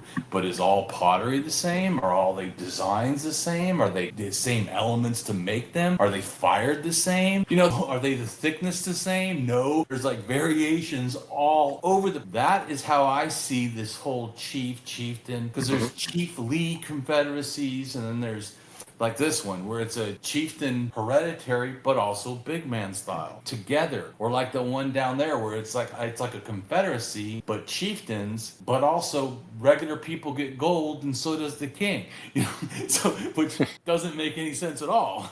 And one thing I'll point out, typically, like with the trope stereotyped chief idea, like you have to be sedentary, you have to be agricultural, you have to have like some huge building or mound complex that all these fucking goods and trinkets and exotic items flow towards. Well, like we've read, they're semi-nomadic. They're so fishing, there's no, but they're not even excessive fishing. So the trope of the reason, because that's why I was trying to say to you, because I feel it's wrong. They're like, well, the reason the Pacific Northwest has chieftains is explainable because there's abundance of stuff. Well, there's not abundance of stuff for this group, and they're not, they're hunter-gatherers, but yet they're also making pottery, and they're also naked or semi-naked, depending on their time of the year or whatever. And then they're also, doing things that are complex, but also some things that are more simple. And yet they still have these, extremely, complex ways of doing things. That's why I said, I feel like people think I'm wrong. Like when I told you, well, I think that there is some kind of hierarchy in the Great Lakes. You don't end up with the way it presents itself and it actually be as they think totally egalitarian. I absolutely do not buy that. And that's also because I have done all this research where, like you said, these people don't make mounds. They don't have, total extensive trade. They don't have huge groups. They don't have abundance of fish or whatever. They don't, and yet they have all these other things that also have chieftains and also have, complex. And so that's what, like I said, we're going to do a video on just that because I feel like it's so important. Oh, it is. At least, like I said, if nothing else, I hope that I instill it in you so that you feel grounded. Like I told you, I really hate, as you know, I don't want people to believe me just because Damien says it. I want to show you and help break it down so you understand. Because then once you understand, then you feel the foundation is not set on me, but on the knowledge. Oh no! I mean, just going through this one blog talking about the Karankawa, it's given me more confidence to actually write and publish about my ideas I have for the OCC. Because when I first started researching them, I was still limited by the old idea that chiefs had to be structured a certain way. But looking here, that you can have like semi-nomadic tribes that have chiefs that are hunter-gatherers. I mean, it's given me a lot of things to think about how I can structure my articles going forward. It's like I've said before, it's like adding more info to a toolbox, right? And that's it's incredibly valuable for the stuff that I do. Well, and I feel it is invaluable too because we're helping the people look at all this stuff with less tropes involved. Because the reason that this has been so mysterious, like Graham Hancock, so hard to understand, is because we start with it has to fit template A or template B, and then when it's actually A, B, C, D, E, F, and G, we're like, okay, I don't understand. Yeah, that's almost like the mindset I had when I first started researching all this stuff. Like when I first started tackling the OCC, I was thinking, okay, well, they don't look, the burial evidence doesn't look like what they're saying it is. And you have long distance trade, you have this rigid standardization, you have all this mining and everything else that you would expect, like the perishable items that you would expect from their toolkit. Well, so I was experimenting with different ways they could have structured themselves, like trans-egalitarian or chief. Well, the main stuff I was reading at the time, like it had like the main idea of chieftain was Cahokia, stuff like that. Which is actually, to people to understand, Cahokia is a paramount chieftain, which is like a king. So to act like everything has to be that, because a paramount chieftain is a chieftain that has other chieftains under them, and then they have other little smaller, say big man or something under them, and then they have family groups that are still hierarchical, and then sometimes even then, like some other, leaders of the family or clan on top. That's the whole structure. It's this humongous, pyramid. So to think that they all have to be that or nothing is no, that's I'm like, how much of native history have you guys even looked into? Well, no, it's not. I mean, it's one of the issues with OCC and archaic literature. Like if you spend time and go through it, it's pretty drab. It doesn't really get into the niche stuff like we're getting into, which I find incredibly valuable because it's like different lenses to examine the past with. Yes. To make it gives me more tools to approximate truth with. That's what I'm really interested in. I appreciate it, and that's why I do this, detailed stuff, because I feel that that's where you really start to see the truth. Because see, before I agree with you, I didn't know this stuff about everything. I didn't even why I went and looked to see, because it felt like, because I had read a lot of stuff on different native tribes, I felt like, man, it sure seems like there's a lot of chief stuff. And people are like, oh yeah, there's only here and here, maybe 4 or 5, maybe less. And it's only in extreme conditions. And then I'm thinking, man, it looks like about 80% of the whole United States, North and South, or whatever, the Americas, is chief all over the place. Yeah, and and even when I started, I thought like it was just this like like handful of groups, like the Pacific Northwest being like the primary one. But which, like I told you, when I yeah. looked, there is not a group in the Pacific Northwest that is not. Just like Florida, I told you, we looked at Florida. Every single group in Florida was a chief. So it's like we have been lied to about the impact that chieftains have. But I think it goes back to we want it to be simple. Not us personally, but I mean like America, because we don't want to think, well, these people were legitimate, nation. We want to think of, oh, just a few hunter-gatherers, and they were benefited because we gave them culture.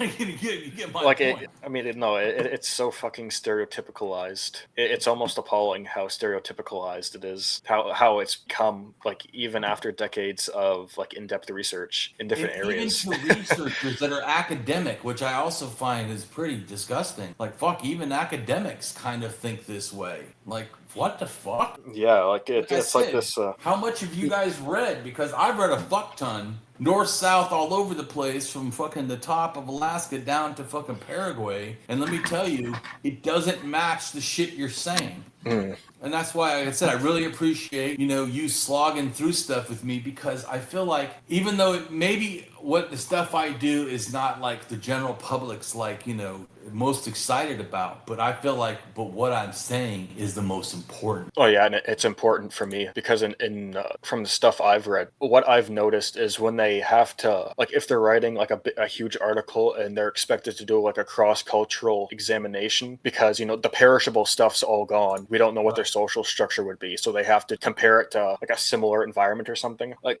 they'll do like a comparison in a different country or something. And I mean, I don't disagree with that. It's still valuable. You can still glean information from that. But what I'd like to see a lot more of is what we're doing, like digging through tribe by tribe across the Americas, because like we're reading about right now, there's a lot of information, a lot of useful information, even though some of it's niche. It's incredibly valuable. And it definitely changed your perspective, right? Oh, well, no, it's changed my perspective so much that I've postponed the articles I'm writing, because I want to get into them with like a more accurate mindset to what's happened, to the different structures that have been here in the past. Well, and like I said, in our future videos, I want to do that. I've already told you in advance, like what I want to do is go back through these and show why, not just do the loose stuff like I did before, but really dig even deeper to explain why. Why is what I'm saying the reason speculate? Well, here's why. Like I said, I did that blog, which took me a couple, it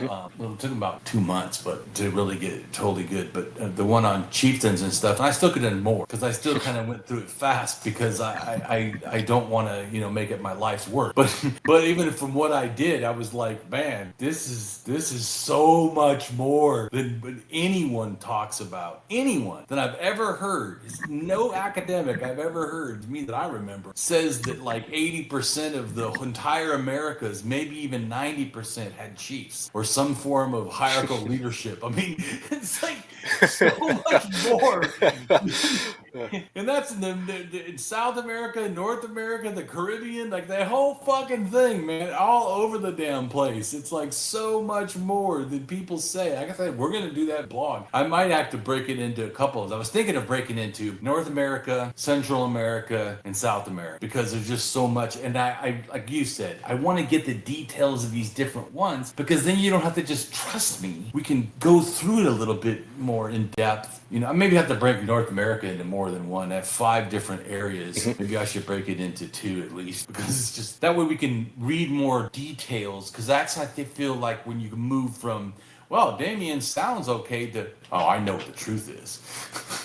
While this description can indeed be a ritual, choose a chief, a diary of Fray Gaspar Jose de Solis states that he suspects these rituals could simply be a puberty rite or an initiation ritual to a brotherhood. One aspect of the Karankawa culture was their recognition of 3 gender roles, male, female, and a third role taken on by some men and women. Oh, men wait a minute, they accept trans people? Oh my god, so it wasn't invented by blue-haired people like in the 90s? Oh yeah, imagine that. It wasn't woke? Oh. Whoa. Or maybe Native Americans were woke. Men who took on this third role are called Monanguya. See Two-Spirit for similar concepts in Native American cultures generally. Monanguya generally took on female roles and activities in daily life, while also playing a special role in religious rites. According to some accounts, the Bidai also performed as passive sexual partners for other men. The written accounts of Alvar Nunes Cabez de Vaca mentions bride price and bride service as part of a Karankawa marriage, while the bride price is assumed to be the generalized system in the indigenous population found by Cabeza de Vaca, where the groom gives presents to the parents of the girl he wishes to marry. To secure their permission, the bride service is based on a ritual where the husband must give every morsel of food he managed to collect or hunt to his wife. His wife then delivers the bounty to her parents and in return is given food to give back to her husband.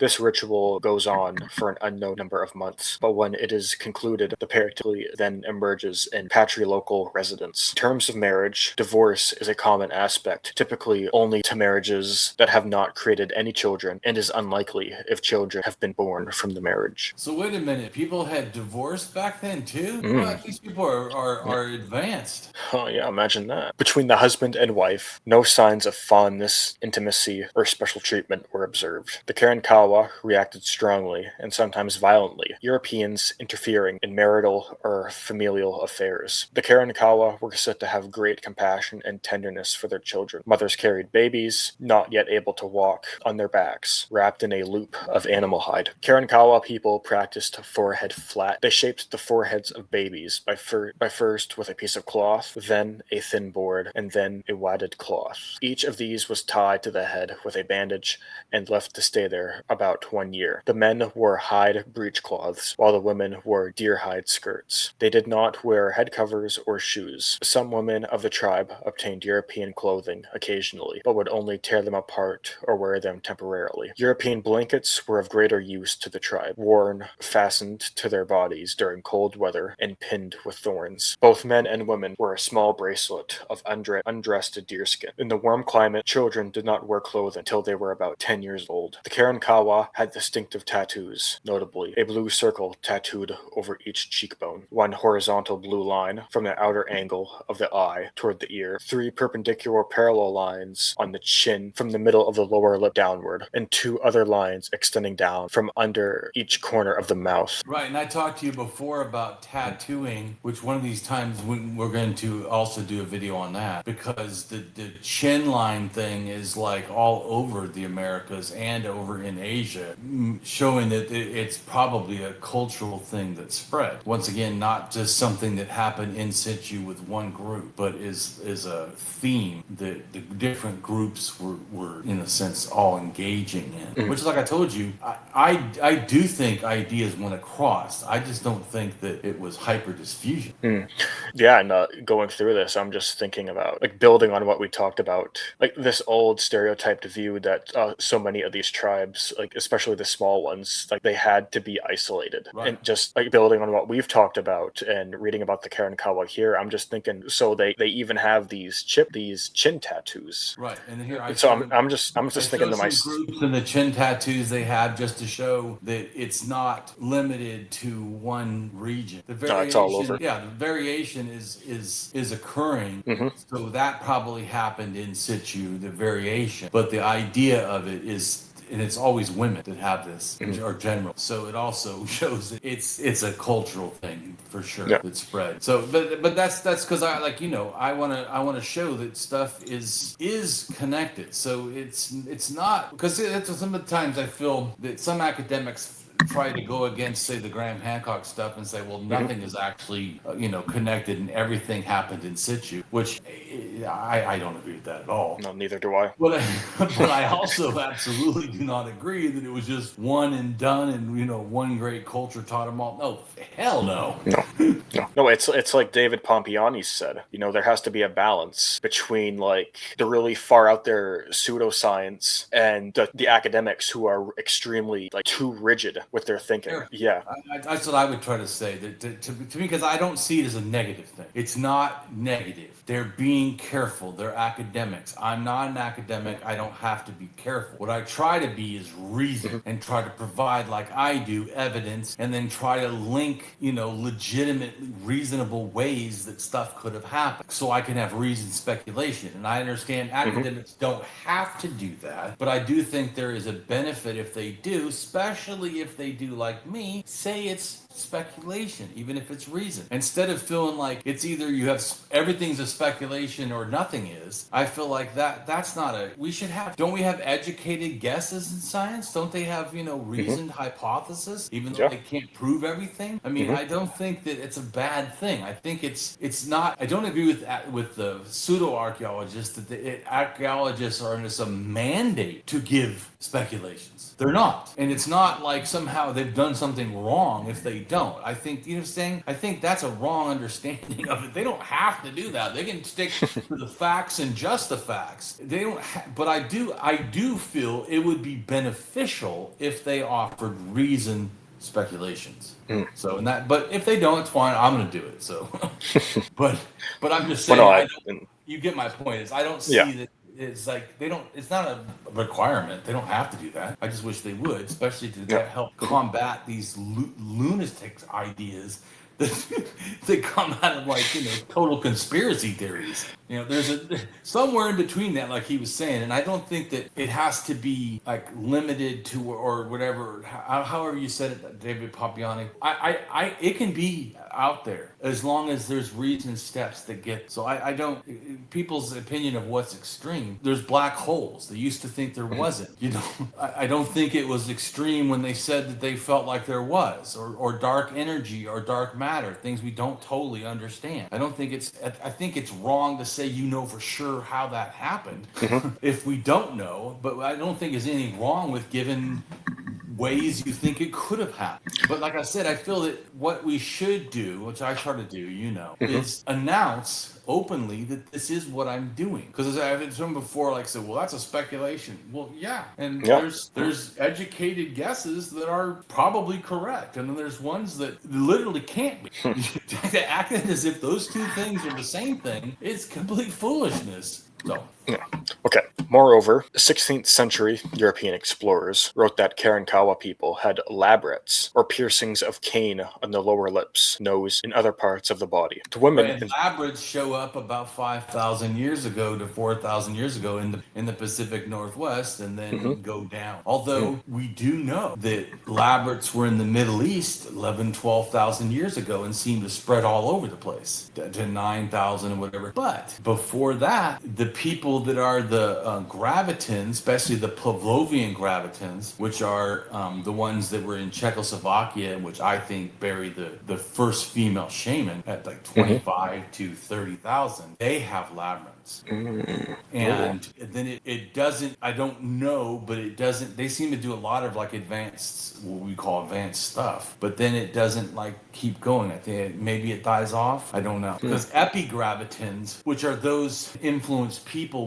epigravitans are people from Europe and people from the Middle East meeting in a sense, but the people that went from the Middle East were actually like Arwen Bede, who had just come from Siberia and then went to the Middle East, but then were there for a few thousand years and then go into Italy and whatever and meet the people that were the Gravitans and become the epigravitans. They're a mixture of culture, and they seem to do, we'll talk about this sometime too, which the epigravitans then go from there and go back into Turkey around 11, 12,000 years ago and maybe 10,000 years ago and then die off, but they're in Western Turkey, which Central Turkey, and Eastern Turkey are literally doing this, like Göbekli Tepe stuff, or more advanced stuff. So they're in the area and they seem that Gravitans were doing more female stuff. And I have this blog where I say, did the epigravitans show up to the Göbekli Tepe party 10,000 years ago and inspire this new thing of making female figurines or females being in importance? Because one of the art that's over there of a female with her legs open and one hand up and one hand down, that actually is epigravitan looking, because they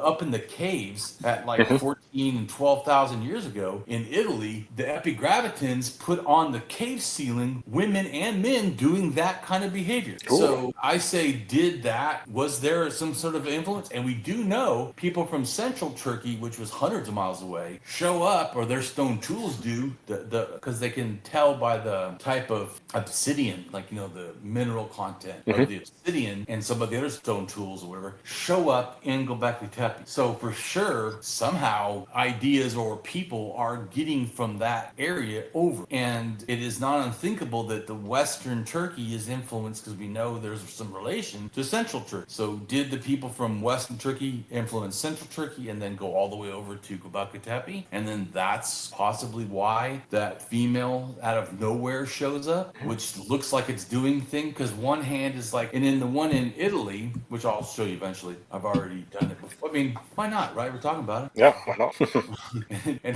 But what I mean is, we'll do when we get to paganism and stuff, we'll do more.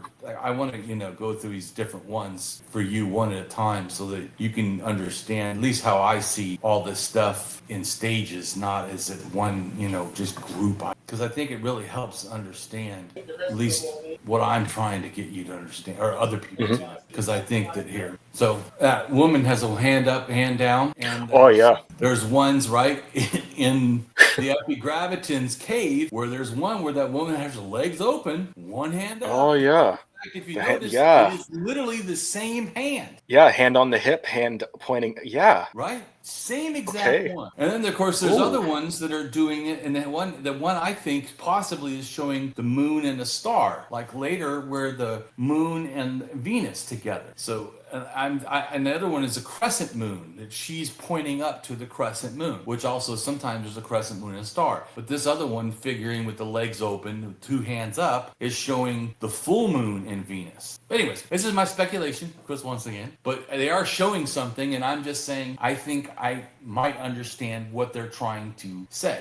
My speculation. I mean, I see what they're doing, because even like the guy with the two hands down, there's a little sun or something, or a moon above his head, because I'm assuming it's a female, a male, could be all female. And I'm just saying, nowhere else do we see this, and here we do see something, and we do know like this. So these orange, see where it says these are all epigravitans. See how they're all the way almost in central Turkey. Yeah, they're pretty close. Right there, right? So they're close. I put a little question mark. I'm like, they're pretty close. I'm not saying I know for sure, but I'm saying, they're certainly in the area. And then we see where they come from, and they did art that, I don't know, looks pretty freaking similar to that behavior that we're seeing. Anyway, so just once again, you see that when I say stuff, I just don't randomly have these wild speculations. I like to look at what is the evidence, what seems reasonable. I really care, as you know, I want to know what's true. When I talk about stuff, my stuff is either the truth or it's somewhere close to it. Or it certainly is possible, unlike this other stuff that they say, which isn't possible, not even reasonable. And where the hell are you coming up with this shit? Yeah, good point. I mean, I would take reasoned speculation over loose speculation any day. Right? Because then when you see it, you go, wow, maybe Damien has a point.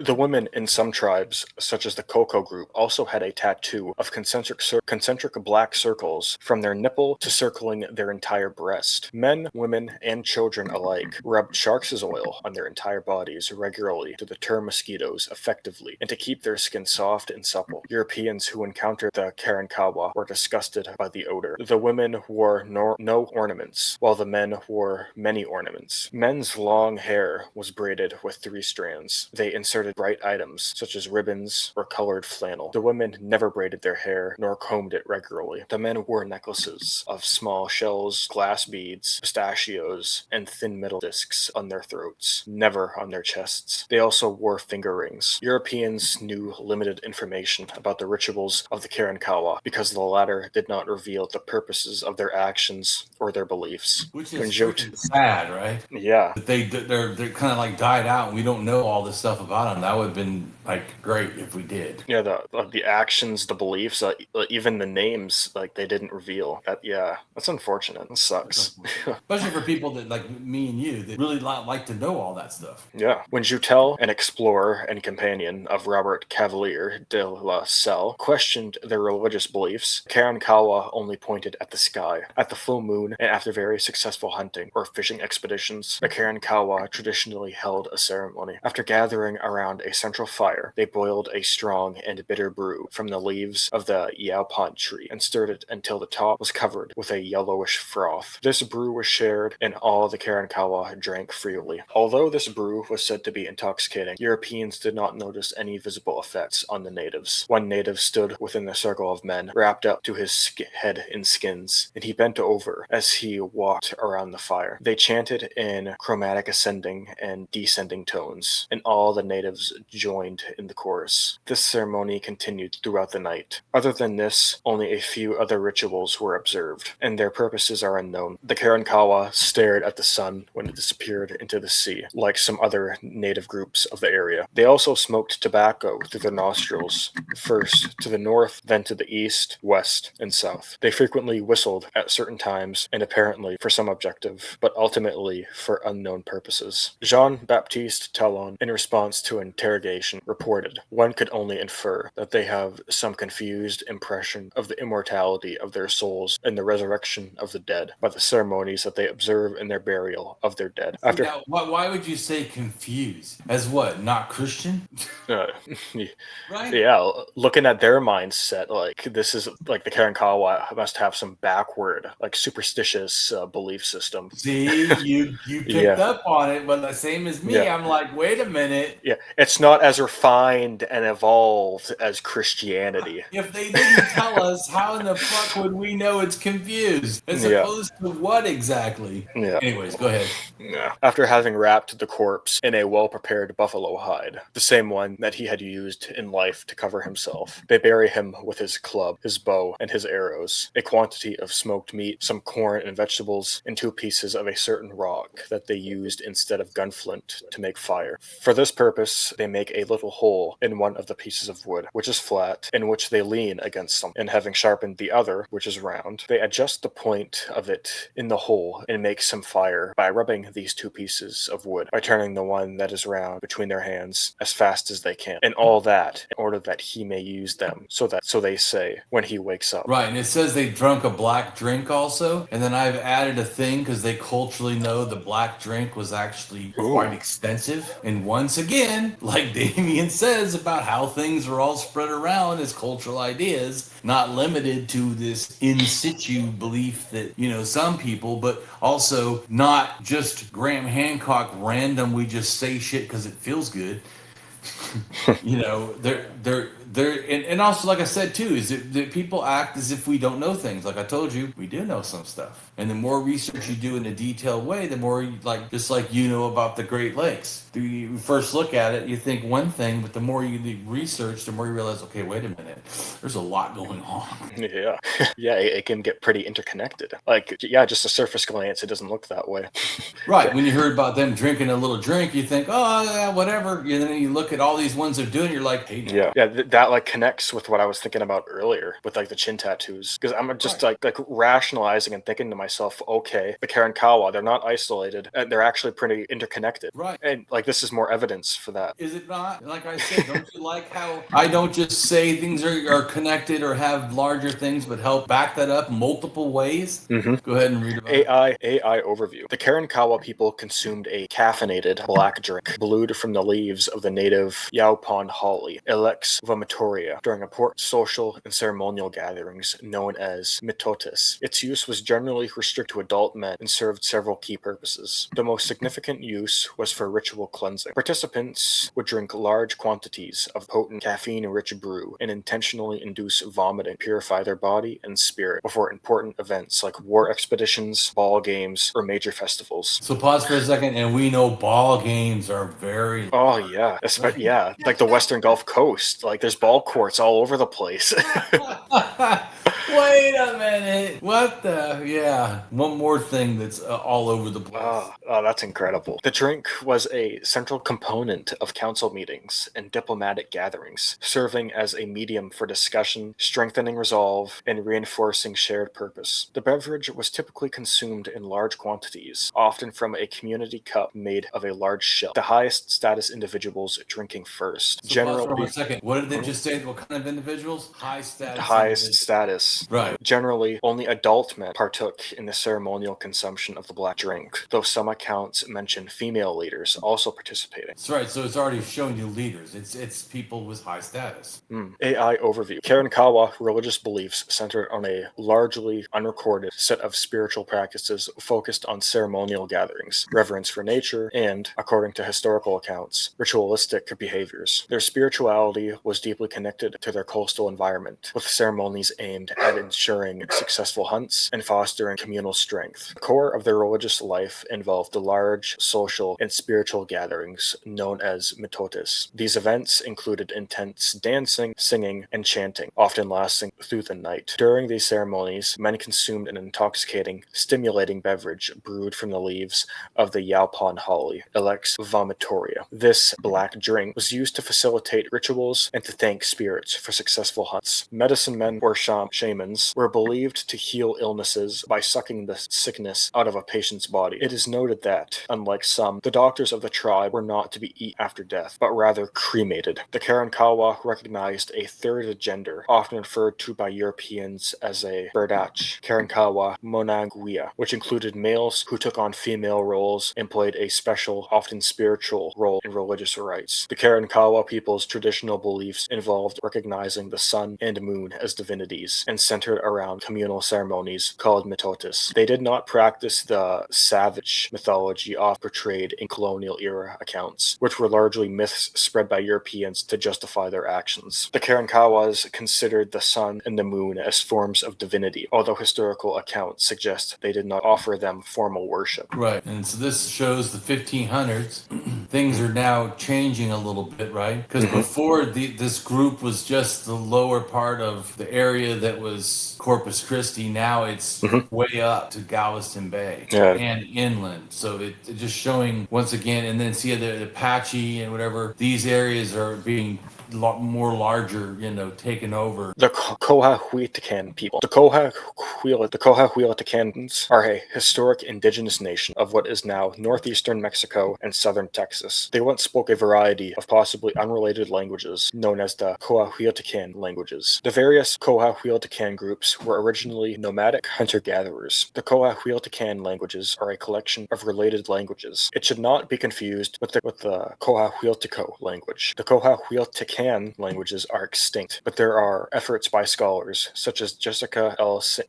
Sanchez Flores, Nahua descent, to revive them. Linguists have suggested that Coahuiltecan belongs to the Hokan language family of present-day California, Arizona, and Baja California. Linguists have postulated a Comecrudan language family, with Comecrudo, Mamluki, and Garza as related, and Coahuilteco and Cotoname possibly related. Comecrudo and Cotoname are the best known of the languages. They were spoken in the delta of the Rio Grande. Not enough information exists to classify Solano and Aranama. However, linguistic conservatives say that all of these languages should be considered language isolates, with insufficient data to establish relationships between and among the languages. Right, and then here I show the Hokan languages and also show the other languages, and also the Uno Aztecan are in here related, so all of these could have a shared relation or at least overlapping areas.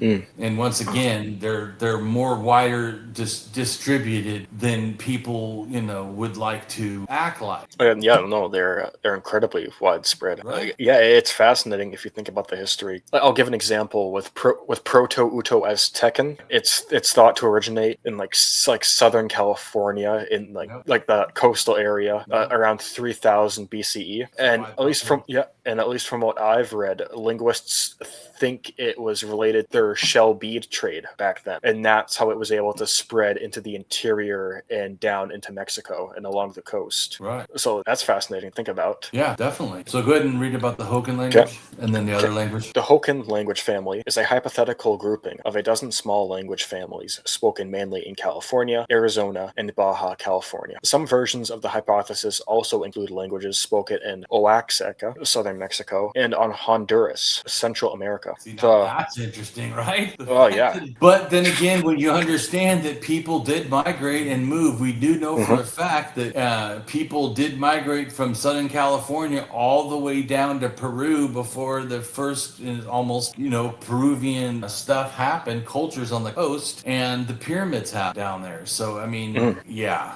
The Hokan hypothesis was first proposed in 1913, and since about 1950, increased efforts to document Hokan languages and to establish sound correspondences and proposed lexical resemblance sets have added weight to the Hokan hypothesis, leading to its acceptance by many specialists in the languages of California, Oregon, and Mesoamerica. However, some skepticism remains among scholars. The geographic distribution of the Hokan languages suggests that they became separated around the Central Valley of California by the influx of later arriving Penutian and other peoples. Archaeological evidence for this is summarized in Chase, Dunn, and Mann, 1998. These languages are spoken by Native American communities around and east of Mount Shasta, others near Lake Tahoe, the Pomo on the California coast, and the Yuman peoples along the lower Colorado River. Some linguists also include Chumash between San Luis Obispo and Los Angeles, and other families, but the evidence is insubstantial, and most now restrict Hokan to some or all of the languages listed below. Linguists have suggested that Coahuiltecan and Comecrudan, spoken in southern Texas and northern Mexico, belong to the Hokan language family. These languages are extinct, and confirmation of their relationship is lacking. Comecrudan languages, a linguistic classification. Hokan to Coahuiltecan to Pacahuan, and then to Comecrudan. They think it's speculated that that's maybe how it kept breaking off. Comecrudan refers to a group of possibly related languages spoken in the southernmost part of Texas and in northern Mexico along the Rio Grande, of which Comecrudo is the best known. These were spoken by the Comecrudo people. Very little is known about these languages or the people who spoke them. Knowledge of them primarily consists of word lists collected by European missionaries and explorers. All Comecrudan languages are extinct. In John Wesley Powell's 1891 classification of North American languages, Comecrudo was grouped together with the Cotoname and Coahuilteco languages into a family called Coahuiltecan. John R. Swanton, 1915, grouped together Comecrudo, Cotoname, Coahuilteco, Karankawa, Tonkawa, Atakapa, and Maritino languages into a Coahuiltecan grouping. Edward Sapir, 1920, accepted Swanton's proposal and grouped this hypothetical Coahuiltecan into his Hokan stock. After these proposals, documentation of the Garza and Malukian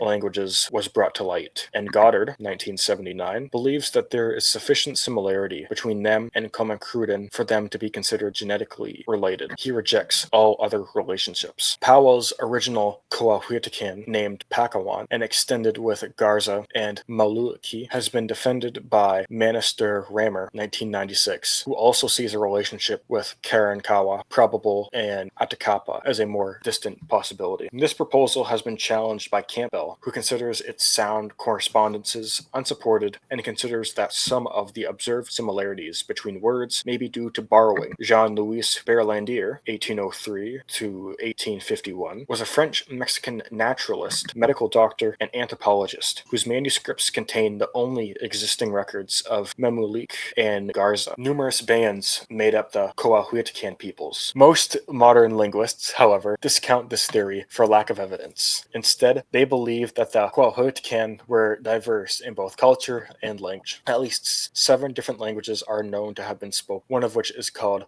Coahuiltecan or Pacawa, spoken by a number of bands near San Antonio. The best known of the languages are Comecrudo and Cotoname, both spoken by people in the delta of the Rio Grande and Pacawa. Catholic missionaries compiled vocabularies of several of these languages in the 18th and 19th centuries, but the language samples are too small to establish relationships between and among name the languages. Right. The So Karankawa. that should understand that it doesn't mean that they're not connected, but it doesn't mean that we have enough information to connect them or to not, see them as separate. Which once again, like a lot of this stuff of the Native Americans, we don't have a lot of good information to come up with really firm understanding of the genetics, of the religion, of the names, of the language families. This is stuff, unfortunately, just is. It would be better if it was. Yeah, and that's not just with the historic era. That's going all the way back to archaic and even before, especially because we're lacking so much on genetics. So a lot of it is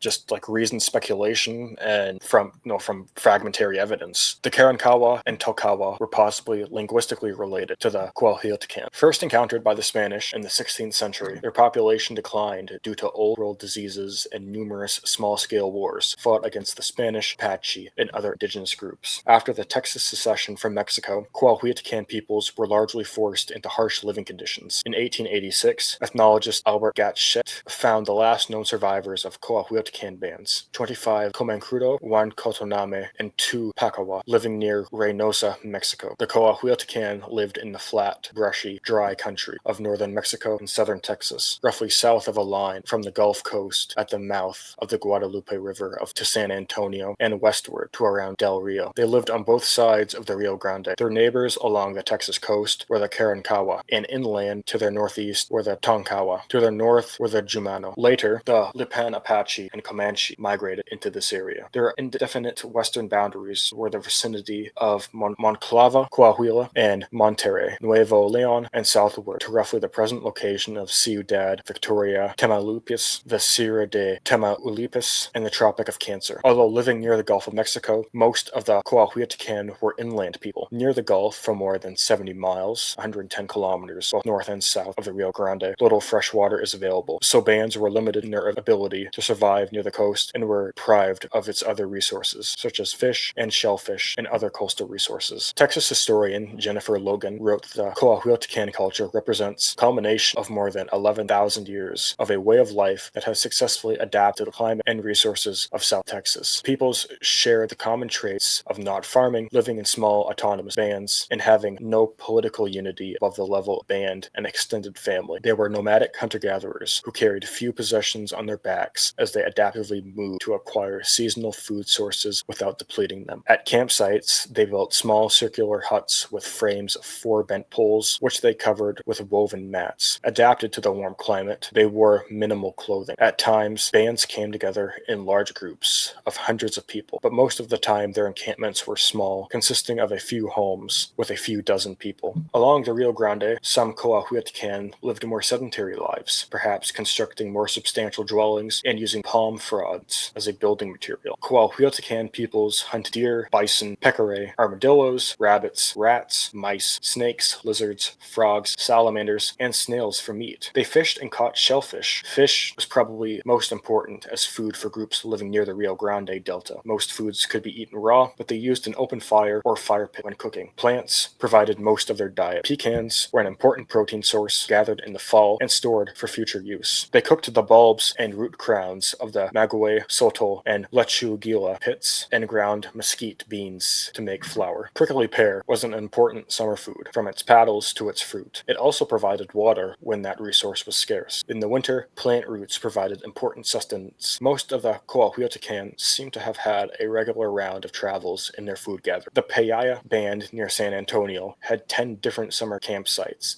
in a 30 square mile area. Some of the Indians lived near the coast in winter. Little is known about the original religion of the Coahuiltecan. They came together in large numbers on occasion for all-night dances called mitotis. During these occasions, they danced and took peyote as medicine. The meager resources of their homeland resulted in intense competition and frequent, although small-scale, warfare. AI overview. The Coahuiltecan people of southern Texas and northern Mexico practiced an animistic, nature-based religion centered on communal, all-night dances known as mitotis. Right, which the Karankawa also had the same name for their dances. Key elements included spiritual connection with the earth and sky, and the use of peyote for healing and rituals. Their creation stories often involve emergence from the underworld through sacred water sources. Peyote was used ceremonially as a sacred medicine. Coahuiltecans honored elements of nature, including animals and plants, which they believed held spiritual power. Their beliefs were deeply tied to specific geographic locations, particularly water sources like the sacred springs, San Marcos Springs. A core belief involves the Pilam people emerging from an underworld into the upper world with the help of a sacred deer and water bird. History of Texas. Indigenous people lived in what is now Texas more than 10,000 years ago, as evidenced by the discovery of the remains of prehistoric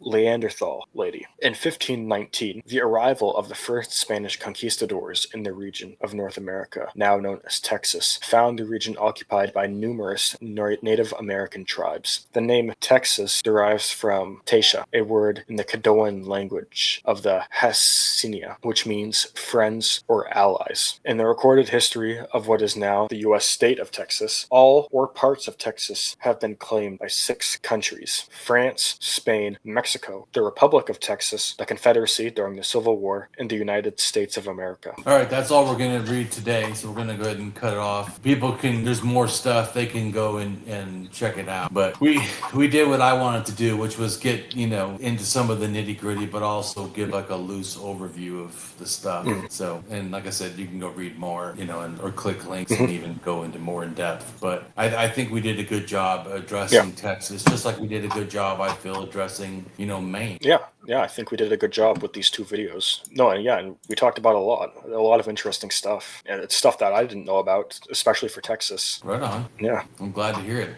And I hope that it's been, fun for people watching and you've learned stuff too. I know that, I already knew a lot of stuff about Texas, but I learned stuff myself. It's getting into the details that I feel really, it gives it the depth that just the loose, looking at stuff doesn't do. No, and that's one of the things that I value. It gives more context for what's going on, not just back then, but for now with different activist groups, or what the U.S. is doing. Like I had mentioned with the border wall construction, possibly destroying some ancient artwork. It provides context, but it also provides meaning. And so it's incredibly valuable to me, the stuff we talk about. Right on. Well, I appreciate it. So next time, like I told you, we're going to do DNA haplogroups of females starting in Africa and then going out from there, because I feel like to me an important thing. And so we're gonna basically read some of the stuff and explain it, because it can be confusing. So we're gonna explain that, especially because then when we talk about the one after that, which I want to do, Neanderthals kind of teaching us pre-animism and us developing animism, I'm also going to talk about DNA movements of male and female DNA,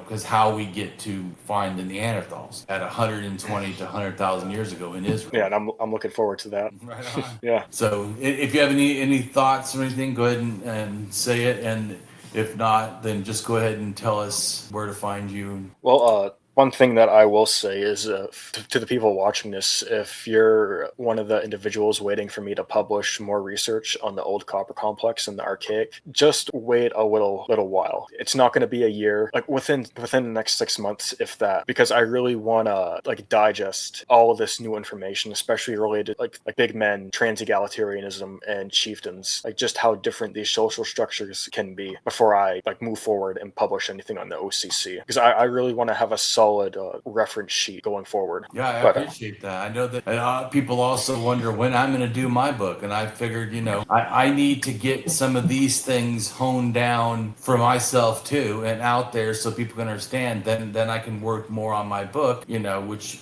all this is really relating to also, because I want to build my evolution of religion. And what I do is evolution of religion, and then I do animism, totemism, and paganism, and how that turns into the world religions today. But I care about this detailed process, not just some loose ideas I have. Yeah, and I have things in the works, like for example, a Laurentian map showing when copper, the earliest known copper to enter eastern North America along the Ottawa River. That map is almost finished. I just have a couple things to tweak, add some text. So expect that in the near future. But like I said, for articles, those are postponed just for a little while because I want to build up more references. That way I have a solid data set for my ideas, because some of them are building on older ideas. Some of them are reinterpretations of stuff that's already been written. But some of it, based on what we've talked about, is going to be brand new that the OCC community hasn't read about before. Right.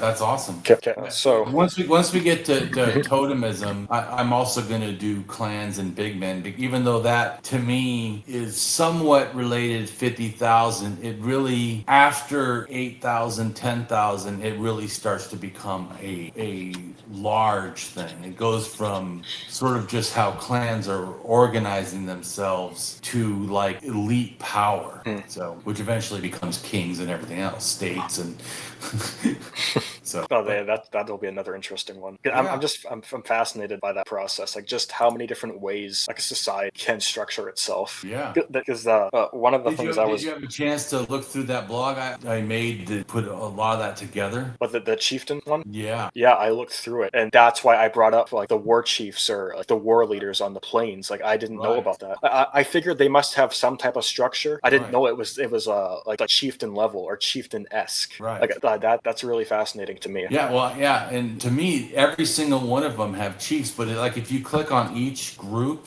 you'll see like some of them, which I didn't add that depth, but some of them, especially for the plains, but some of them, it's like if you click the word chief on like the native indigenous group, like some of them it's like 38 times, other ones it's like 3. So even there's a variation of how they, express that, obviously. Yeah, and that's something I picked up on too. Like even the Pacific Coast, like groups almost side by side, they can have chiefs, but the way they're structured is different. Yes. Like you could have the wealth leaders, that type of chief. You could have the hereditary system. Yep. Yeah, so that's pretty cool. Yeah, which is interesting too. I didn't realize that it was that varied. I knew it was some variation, but going off what other people had taught, or talked about, which was I felt very little.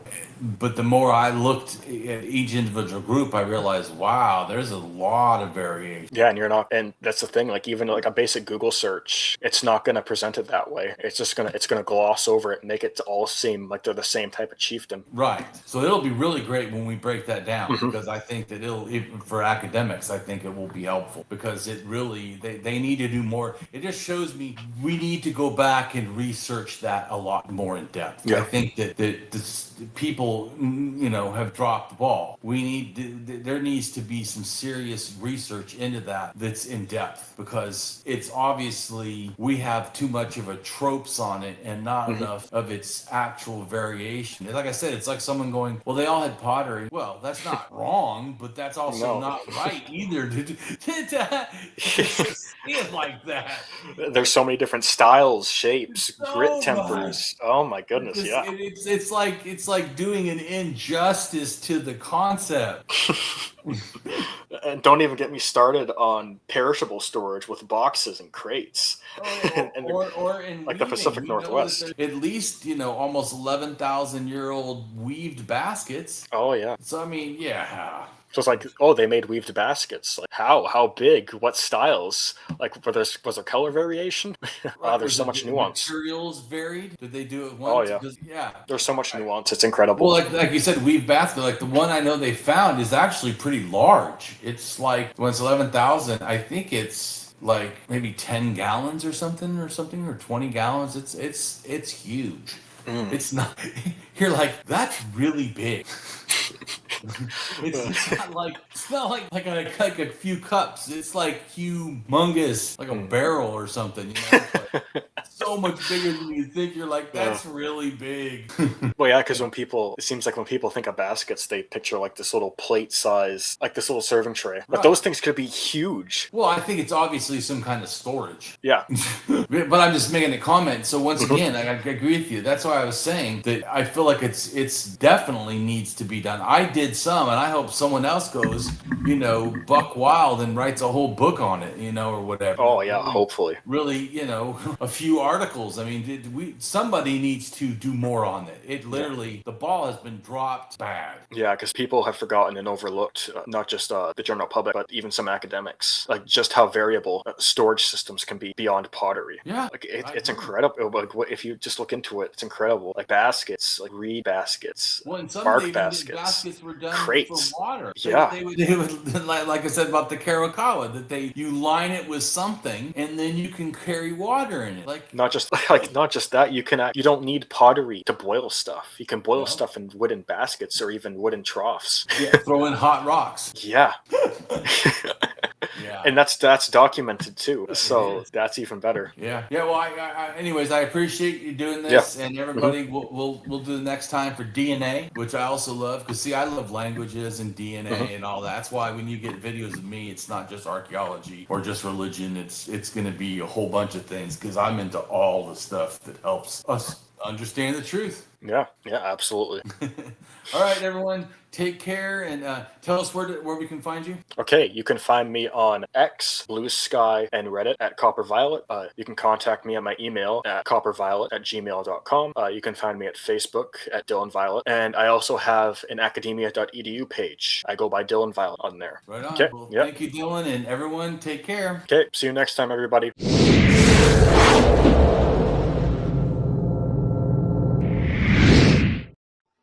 Hello, and welcome to my channel. I am Damien Marie AtHope. In the simplest terms, I am an atheist-humanist philosopher and prehistorical writer-researcher at DamienMarieAtHope.com. I am specifically an axiological atheist.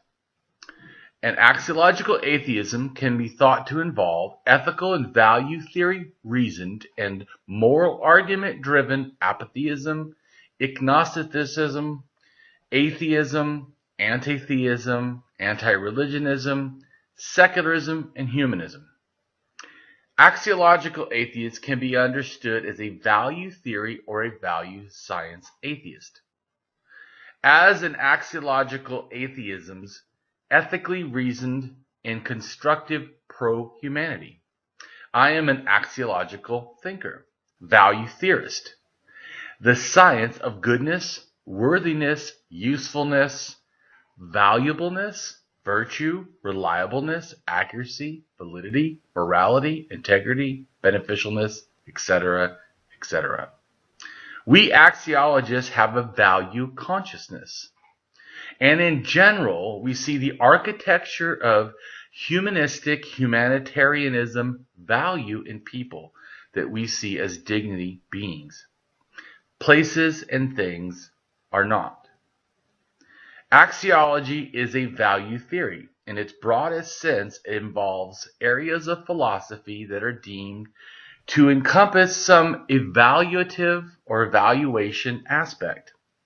Therefore, it crosses almost all domains in some way or another. Now for a more detailed terms as to what I am. I am an axiological atheist, an anti-theist, an anti-religionist, secularist, humanist, rationalist, writer, artist, poet, philosopher, advocate, activist with schooling in psychology, sociology, as well as I am an autodidact, self-taught in science, archaeology, anthropology, and philosophy. I promote science and am against pseudoscience, pseudohistory, pseudomorality, things that are found in religion.